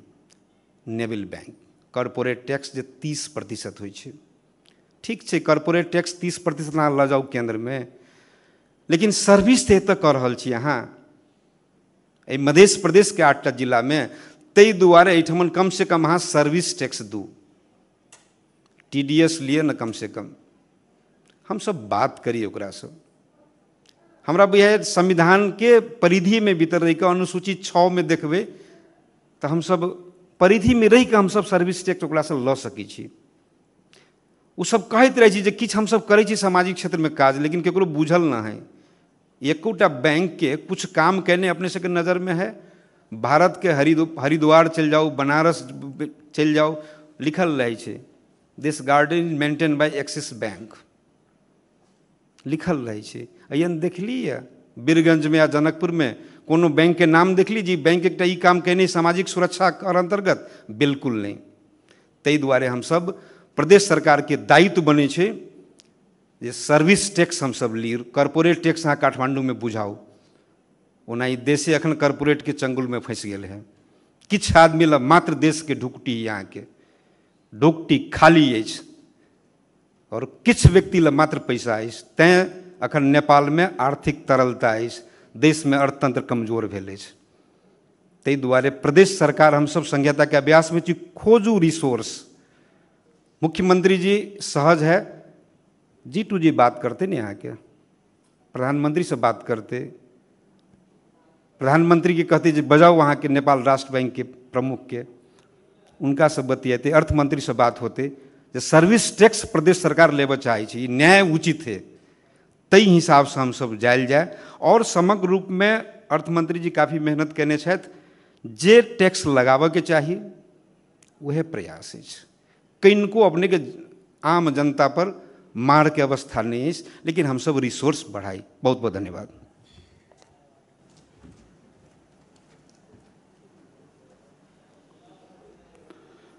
अब माननीय श्री उपेंद्र महतो।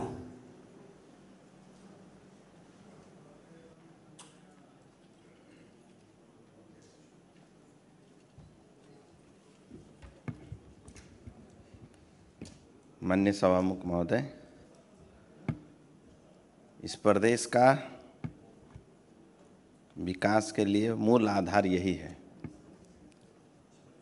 जितना मजबूत ये रहेगा उतना ही प्रदेश में विकास होगा, मजबूत होगा। लेकिन जनता को भी ज़्यादा नहीं बुझाए, इस हिसाब से हमको कर वसूलना चाहिए। सिर्फ एक दो बात कहना चाहूँगा कि पहाड़ में देखते हैं जल विद्युत, व्यापक जल विद्युत है, तो IPO जब उसका शेयर निर्धारण होता है तो स्थानीय के लिए शेयर उसके लिए निश्चित किया जाता है, इतना % स्थानीय को शेयर मिलेगा। तो जिस क्षेत्र में जो चीज़ है, जैसे जहाँ वन है, वन में अभी तो साझेदारी वन, विभिन्न वन सब आया है, तो मध्य प्रदेश में राजस्व जैसे भंसार कार्यालय सब है, तो क्या मध्य के ज़मीन पर है इसलिए उसमें हम सब का मध्य प्रदेश का शेयर बनता है कि नहीं बनता है? हम तो कहते हैं कि यहाँ की स्थानीय जनता का शेयर भी उसमें होना चाहिए, इसलिए इस पे भी ध्यान देना चाहिए। और ये जो गिट्टी बालुआ वाला है, काठमांडू में रहने वाले क्या जाने हमारे सबका दुख। थोड़ा गिट्टी बालू का जब भी निकासी का बात होता है तो राष्ट्रीयता खतरा में आता है। लेकिन उस गिट्टी बालू से जो मधेश का बेड जो बढ़ गया है, उससे जो बाढ़ आ रहा है तो वो भी नियंत्रण होगा और देश को आमदनी भी होगा। इसलिए इस पे भी हम सबको बात करना चाहिए। और एक शुरू में तो हमको भी खराब लगा था, लेकिन एक कृषि आय कर है। मैं एक घटना बताता हूँ, इसमें लिखा हुआ है कि 10 लाख सम्म में 1%। हमारे मध्य प्रदेश के एक नेता माननीय जयप्रकाश गुप्ता जी, उनको अवैध संपत्ति के केस में उनको सजाए हुआ था। आपको बता दूं, उसमें उनका कृषि से जो आय हुआ था उन्होंने वो दिखाया, उसको नहीं माना गया। सिर्फ 11 लाख रुपए समथिंग शायद उनको आमदनी ज़्यादा देखने के वजह में उनको सजाए हुआ। और उन्होंने सालों साल से पूछता दर पूछता उन्होंने कृषि का काम किया था। उन्होंने अपना आय दिखाया, कृषि से हमको इतना आया था, लेकिन सरकार ने नहीं माना।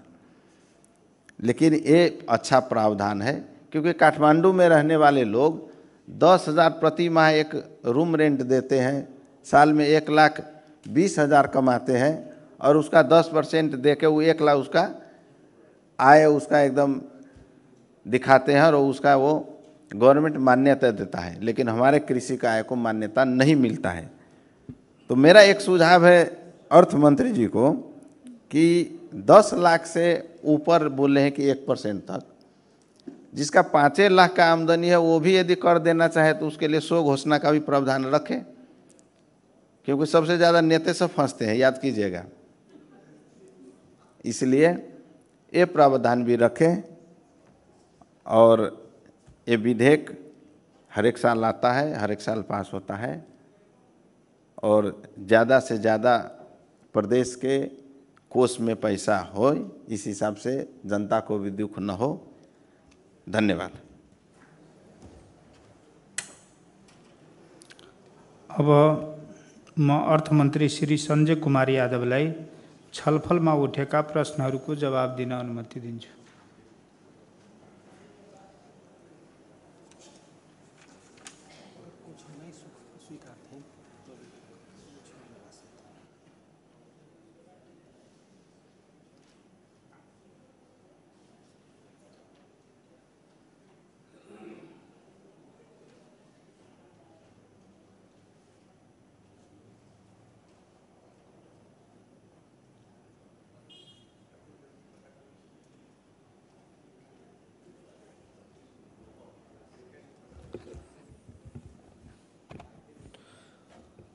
माननीय सभामुख महोदय,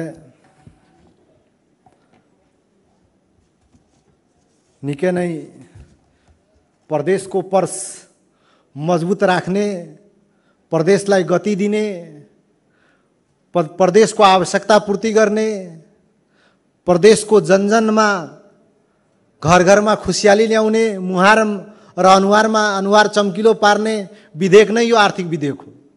आर्थिक विधेयक भनेकै हाम्रो अर्थतन्त्र, हाम्रो आर्थिक अवस्था सबल हुनै पर्ने हुन्छ। खास गरेर सरकार निर्माणको प्रक्रियामा सरकार चाहिने र सरकार निर्माणको प्रभावकारिता देख्ने भनेकै सन्दुक र बन्दुकले हो। हुन त हामी बन्दुकको लागि अझै पनि सङ्घर्षरत नै छौँ।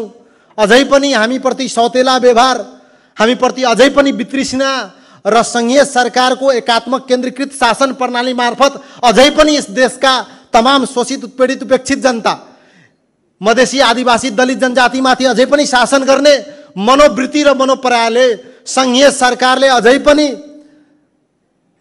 हामीले संवैधानिक हिसाबले पाउनै पर्ने अधिकार प्रहरी समायोजन अन्तर्गत प्रदेशको मातहतमा प्रहरी प्रशासन ल्याउने जुन विधेयक छ, जुन कानुन छ, त्यो समायोजन हुनुपर्ने ऐन छ, त्यो अझै पनि बनाएर दिएको छैन। हुन त हामीलाई प्रादेशिक अधिकार दियो, यो संहिताको मर्ममा संहिताको प्रारूपको हिसाबले नै यो संहिताको प्रारूपको रूपमा सङ्घीय सरकारको अवधारणालाई परिपूर्ति गर्ने हिसाबले दिएको हो। जसरी सन्दुकमा हाम्रो पकड हुनुपर्ने थियो, जसरी यो राष्ट्रको सन्दुकमा पनि मधेसको पहुँच हुनुपर्ने थियो, अधिकार सुनिश्चित हुनुपर्ने थियो, जसरी यो राष्ट्रको सन्दुकमा हामीले जुन प्रकारले योगदान दिने गरेका छौँ, हाम्रो जुन भागीदारी रहेछ सङ्घीय सरकारको आर्थिक सन्दुकलाई मजबुत बनाउनेमा जुन मधेसीहरूको खास गरेर यस प्रदेशमा बसोबास गर्ने जनताको जुन हिस्सेदारी र भागीदारी रहेछ त्यो हिसाबको त्यो बमोजिमको हिस्सेदारी हामीले अझैसम्म पाएको छैन। अझै पनि त्यो विभेद र अन्याय हामीप्रति भएकै छ। त्यसको लागि मैले अघि पनि भने खास गरेर नेपाल सरकारले सङ्कलन गरेको राजस्व सङ्घ प्रदेश स्थानीय तहलाई न्यायोचित वितरण हुनुपर्ने त्यो अहिलेसम्म भएको छैन। राजस्व बाँडफाँड गर्दा सन्तुलित र पारदर्शी रूपमा गर्नुपर्ने संवैधानिक व्यवस्थालाई अझै पनि अवलम्बन गरिएको छैन। खास गरेर अन्तर सरकारी वित्तीय व्यवस्थापन 2074 को दफा 6 को उपदफा 2 बमोजिम प्राप्त हुने मूल्य अभिवृद्धि कर अन्त शुल्क करबाट उठेका राजस्वमा नेपाल सरकारले 70%, प्रदेश र स्थानीय सरकारले 15% बाँडफाँड गरिने यो गैर न्यायिक वितरण प्रणाली पुनरावलोकन हुनै पर्छ। यो हामीले बारम्बार भनेका छौँ, हरेक फोरममा भनेका छौँ, तर पनि यसमा पुनर्विचार गरिएको छैन। राष्ट्रिय प्राकृतिक स्रोत तथा वित्त आयोगले सङ्घ प्रदेश र स्थानीय तहलाई राजस्व बाँडफाँड र अनुदान वितरण गर्ने प्रणालीमा जनसङ्ख्या र मानव विकास सूचाङ्कलाई प्रमुख आधार बनाउनु पर्ने हाम्रो जोरदार माग रहेको छ। यसप्रति हामीले सङ्घीय सरकारलाई बारम्बार ध्यान आकर्षण गराएका छौँ। त्यसमा पनि खास गरेर हामीलाई त्यो हिसाबको बन्दोबस्ती दिएको छैन। हाम्रो अधिकार क्षेत्रमा हामीले प्रदेशले आफैले राजस्व उठाउने सीमित हामीलाई निकाय नियोगहरू सीमित एरिया तोक दिएको छ। खास गरेर मनोरञ्जन कर, कृषि कर, घर जग्गा रजिस्ट्रेसन कर, सवारी कर बाहेक प्रदेशले अन्य थोरै मात्रामा कर उठाउन सक्ने पर्यटन करको मैले अघि कुरा गरेँ अस्ति, त्यो मात्र ठाउँ रहेको छ। यो अवस्थामा पनि प्रदेशको हाम्रो सामु चुनौती भनेको प्रदेशलाई आत्मनिर्भर बनाउने, प्रदेशको आर्थिक अवस्थालाई मजबुती दिने, स्वावलम्बन हुने दिशामा प्रदेश अगाडि बढ्नुपर्ने हो। खास गरेर दुईजना माननीय सदस्यज्यूहरूले छलफलमा भाग लिनुभयो। माननीय रामशेषजी, माननीय उपेन्द्र महतोजीलाई विशेष धन्यवाद दिन चाहन्छु। यहाँहरूको पनि सुझाव बारम्बार आएकै हो।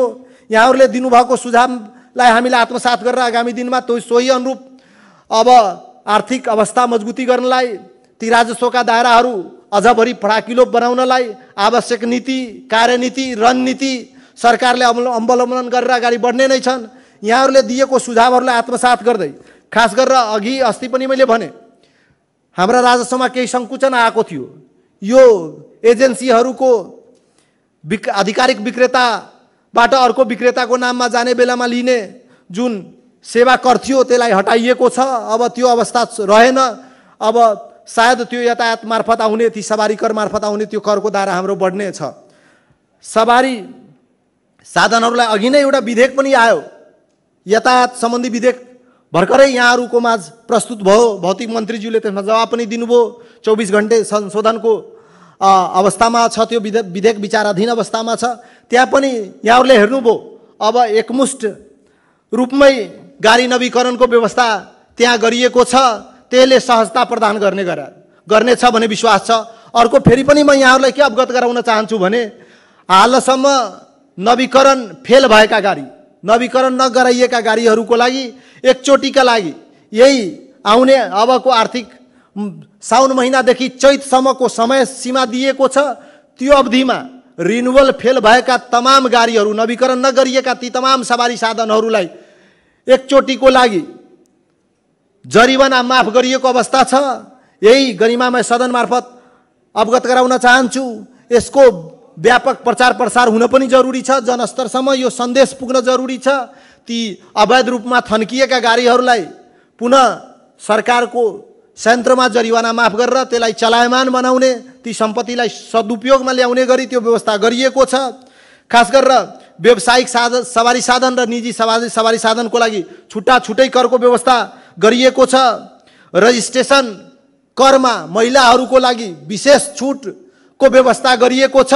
शहीद परिवारहरूको लागि त्यसमा पूर्ण छुटको व्यवस्था गरिएको अवस्था छ। यहाँलाई अवगत गराउँ, त्यसको उपलब्धि के देखियो त महिलाहरूलाई कर छुट घटक गराए बापत यो प्रदेशमा बहुआयामिक परिवर्तन आएको देखियो। यो प्रदेशमा त्यो छुट दिए बापत रजिस्ट्रेसन भएको जग्गाहरूमध्ये 34% जग्गा महिलाहरूको नाममा रजिस्ट्रेसन गरिएको छ। यो खास गरेर महिला सशक्तिकरणको पहल कदमीमा ठुलो योगदान पुर्याउने, यो ठुलो एउटा सशक्त महिलाहरूलाई पनि सम्पत्तिमा समानजनक हिस्सेदारी र भागीदारीको ग्यारेन्टी गराउनलाई पनि यसले ठुलो भूमिका निर्वहन गरेको म यस गरिमामय सदनलाई जानकारी गराउन चाहन्छु। गुठी सम्बन्धी विधेयक निर्माण गर्नुपर्ने अवस्थामा हामी छौँ। सरकार त्यस हिसाबको माननीय मुख्यमन्त्रीज्यूले सो हिसाबको निर्देशन दिइसक्नु भएको छ। चाँडै नै यस गरिमामय सदनमा गुठी सम्बन्धी पनि हेर आउँछ। त्यसले पनि धेरथोर प्रदेशको पर्सलाई, प्रदेशको आर्थिक अवस्थालाई मजबुत गर्ने दिशामा नै पहल कदमी गर्छ। खास गरेर यहाँहरूले राख्नुभयो, यहाँहरूको गन्तम सुझावहरू आएको छ। अहिले आएको सुझावमा खास गरेर बैंक सेक्टरहरूमाथि सर्भिस ट्याक्सको कुरा आएको छ। तिनले सेवा सञ्चालन गरे बापत सेवा शुल्क लिने कुरा आएको छ। सरकार यसप्रति संवेदनशील छ। हामी गम्भीर छौँ, छलफलको क्रममा छौँ। हामी विज्ञ टोलीसँग परामर्श गरेर यसको लागि आवश्यक कानुन ऐन तर्जुमा गरेर ती वित्तीय संस्थाहरू, वित्तीय निकाय जो यस प्रदेशमा सेवा बापत शुल्क लिने, यही कारोबार गर्ने ती तमाम वित्तीय संस्थाहरूसँग पनि सेवा बापतका शुल्कहरू प्रदेशको आर्थिक अवस्था मजबुत गर्नलाई अझ अरू के प्रभावकारी रूपमा गर्न सकिन्छ त्यसको लागि आवश्यक पहल कदमी गर्ने छ। सरकारले ट्राफिक बापत उठेको जरिवानाको सन्दर्भमा कुरा गर्नुभयो। यो हाम्रो नोटिसमा रहेको छ। यो पहिले पनि यो हाम्रो नोटिसमा आएको हो। यसप्रति सरकार पूर्ण रूपेण गम्भीर र जिम्मेवार रहेको छ। भर्खरै पोखरामा सम्पन्न मुख्यमन्त्रीज्यूहरूको बैठक, प्रधानमन्त्रीज्यू, सामान्य प्रधानमन्त्रीज्यू सहित मुख्यमन्त्रीज्यूहरूको बैठकमा हाम्रो माननीय मुख्यमन्त्रीज्यूले यस विषयमा त्यहाँ कुरा राखिसक्नु भएको छ। 7वटै प्रदेशका मुख्यमन्त्रीज्यूहरू यसमा सहमत हुनुहुन्छ। प्रधानमन्त्रीजीले चाँडै नै यसको निक्योल गर्ने वचनबद्धता व्यक्त गर्नुभएको छ। सायद आगामी आर्थिक वर्षमा यस प्रदेशमा ट्राफिक जरिवाना बापत उठेको जरिवाना राजस्वमा प्रदेश सरकारको पनि समानजनक र समुचित हिस्सेदारी भागीदारीको ग्यारेन्टी हुनेछ। म यस गरिमामा सदनलाई अवगत गराउन चाहन्छु। खास गरेर कृषि कर सम्बन्धी कुरा गर्नुभयो। हामीले निकै मेहनत गरेर, निकै प्रयत्न गरेर राम्रै प्रसङ्ग गर्नुभयो। त्यस्तो धेरै प्रसङ्ग रहेको छ। खास गरेर मधेसको मेरुदण्ड नै, मधेस प्रदेश नै कृषिमा आश्रित भएकोले यो कृषि व्यवसायलाई, कृषि पेसालाई अझ मर्यादित व्यवस्थित गर्नलाई र यसको आम्दानीलाई पनि वैध र कानुनी दायरामा मान्यता प्रदान गर्ने हेतु यो प्रस्ताव, यो कृषि कर, कृषि आयमा कर निर्धारण गरिएको हो। यो कर आम कृषक जुन साना किसानहरू छ तिनलाई कुनै हिसाबले मार्का पर्ने गरी आएको छैन। यसमा माननीय उपेन्द्र महतोज्यूले राख्नु भएको थियो। यो करको दायरामा सो घोषणाको प्रावधान यसमा राखिएकै छ। यो करमा सो घोषणा मार्फतै त्यो कृषि आयमा कर निर्धारण गर्ने तय गरिएको छ। अन्य धेरै सेक्टरहरूमा कर निर्धारण गरिएको छ। खास गरेर हामीले पहल कदमी लिनुपर्ने यो ढुङ्गा, गिटी, बालुवा, माटो 72 कर, वन पैदावार करहरूमा हामीले विचार गर्ने गरेका छौँ। अर्को विषय निकै उठान भएको विषय भनेको खास गरेर अहिले कुहिरहेको यो हाम्रो काठजन्य पदार्थहरू, जसरी वनबाट निस्केका ती काठ दाउराहरू जसरी अहिले कुहिरहेको अवस्थामा रहेको छ त्यसलाई पनि व्यवस्थित गर्न आवश्यक ऐन पहल कदमी लिएर, विज्ञहरूसँग सल्लाह लिएर तुरन्तै यस गरिमामय सदनमा त्यसलाई पनि व्यवस्थित तरिकाले व्यवस्थापन हुने गरी ती प्रदेशको सम्पत्ति रहेको छ त्यो सम्पत्तिलाई सदुपयोग हुने गरी त्यसको समुचित व्यवस्थापन हुने गरी प्रदेश सरकारले आवश्यक पहल कदमी लिएर आवश्यक ऐन कानुन बनाएर त्यसलाई पनि दायरामा ल्याउँछ। पुनः पनि यहाँहरूले धेरै सुझाव दिनुभयो। यो आर्थिक विधेयक खास गरेर यहाँको आम जनमानसमा कर निर्धारण गर्दा कुनै पनि हिसाबले मार्का नपर्ने गरी, आम जनमानसको जीवनमा कुनै पनि प्रत्यक्ष हिसाबले ठुलो असर नपर्ने गरी नै यो कर निर्धारण गरेर ल्याइएको हो। पहिलेदेखि नै निर्धारणमा रहेको करलाई नै पूर्णता दिएको हो। थप कर कृषि बाहेक अझ कहीँ लगाइएको छैन। सरकार एकदम संवेदनशील छ। आगामी दिनमा अहिले यो आर्थिक वर्षसम्म हाम्रो आन्तरिक आम्दानी, प्रदेशको आम्दानी भनेको 4 अरब 37 करोड। मैले अघि पनि राखेँ, अस्ति पनि राखेँ।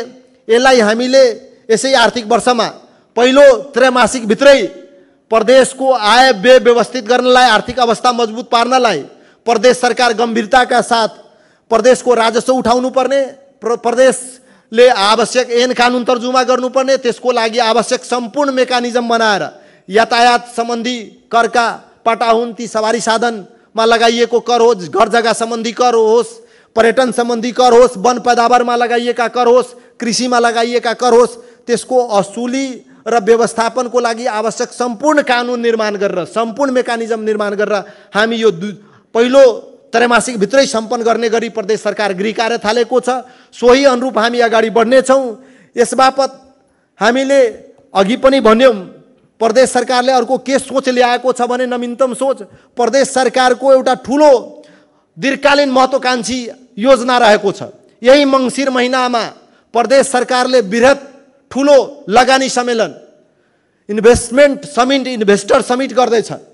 त्यो समिटको उद्देश्य के हो भने प्रदेशलाई आवश्यक पर्ने ती तमाम शङ्काहरूमा, खास गरेर रोजगारी अभिवृद्धिका सेक्टरमा प्रदेशको आम्दानीलाई अझ बढी पुरस्कृत गर्ने दिशामा मैले अघि पनि भनेको थिएँ, प्रोजेक्ट ब्याङ्क मार्फत 100वटा प्रोजेक्ट निर्माण गरेर यहाँभित्र हामीसँग भएको गुठी संस्थान लगायत ती सार्वजनिक जग्गा जो हामी भित्र छ, ती वन जङ्गलका खेर गइरहेका जग्गालाई पनि व्यवस्थित गरेर प्रदेश सरकारले भूमि ब्याङ्क, ल्यान्ड ब्याङ्क निर्माण गरेर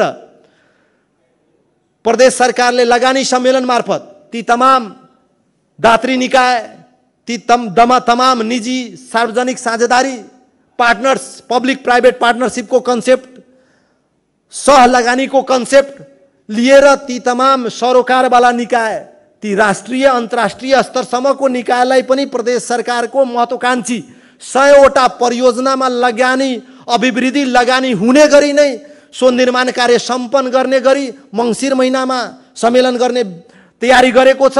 यस गरिमामय सदनलाई जानकारी गराउन चाहन्छु, सरकार एकदम गम्भीर, संवेदनशील र जिम्मेवार रहेको छ। हामीले थोरै समय पायौँ, आगामी दिनमा अझ बढी पुरस्कृत भएर यहाँहरूबाट आएका ती तमाम सुझावहरूलाई आत्मसात गर्दै हामीले यहाँहरूको समय समयमा अपेक्षाकृत सुझाव सल्लाह लिँदै अगाडि बढ्नेछौँ। धन्यवाद। अब यो छलफल यहीँ समाप्त हुन्छ। अब म आर्थिक विधेयक 2080 को 2 देखि 16 सम्मका दफाहरू र सोसँग सम्बन्धित उपदफाहरू एवं सम्बन्धित 1 देखि 9 सम्मका अनुसूचीहरू विधेयकको अङ्ग बनोस् भनी निर्णयार्थ प्रस्तुत गर्दछु। यो प्रस्तावको पक्षमा हुने मान्य सदस्यहरूले हुन्छ भन्नुहोला र यसको विपक्षमा हुने मान्य सदस्यहरूले हुन्न भन्नुहोला। यो प्रस्तावको पक्षमा हुने मान्य सदस्यहरूले हुन्छ भन्नुहोस्। यसको विपक्षमा हुने मान्य सदस्यहरूले हुन्न भन्नुहोस्।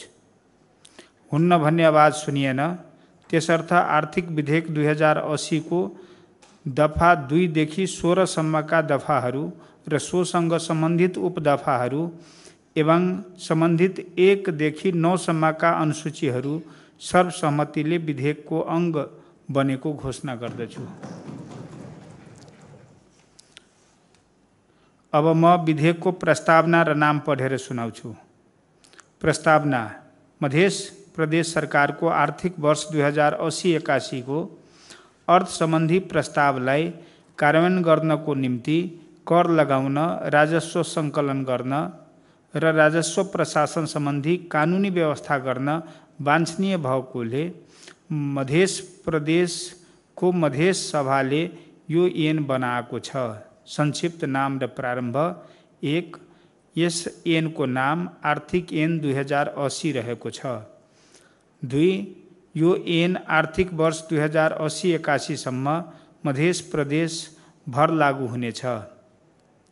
अब म विधेयकको प्रस्तावना र नाम आर्थिक विधेयक 2080 को अङ्ग बनोस् भनी निर्णयार्थ प्रस्तुत गर्दछु। यो प्रस्तावको पक्षमा हुने मान्य सदस्यहरूले हुन्छ भन्नुहोला र यसको विपक्षमा हुने मान्य सदस्यहरूले हुन्न भन्नुहोला।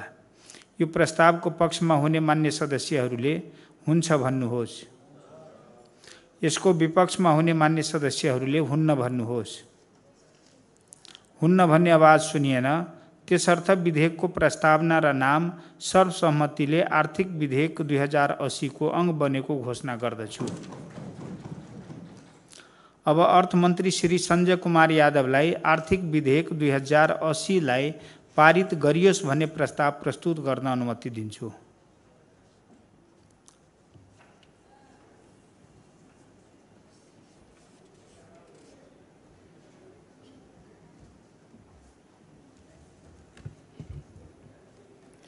माननीय सभामुख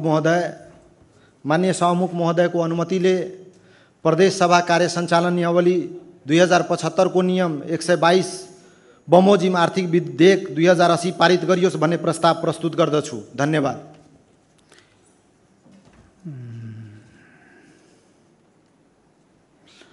अब यो प्रस्तावलाई निर्णयात् प्रस्तुत गर्दछु।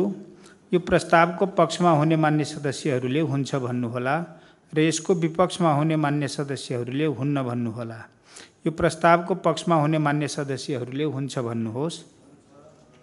यसको विपक्षमा हुने मान्य सदस्यहरूले हुन्न भन्नुहोस्। हुन्न भन्ने आवाज सुनिएन, त्यसर्थ आर्थिक विधेयक 2080 सर्वसम्मतिले पारित भएको घोषणा गर्दछु।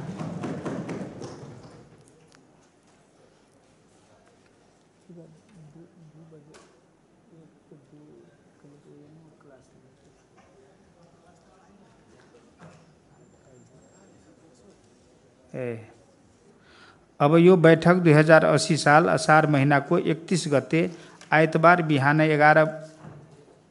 1 बजेसम्मको लागि स्थगित हुन्छ। सत्य, तथ्य, निष्पक्ष अनि खोजमूलक समाचारको साथमा एभरेस्ट न्यूज।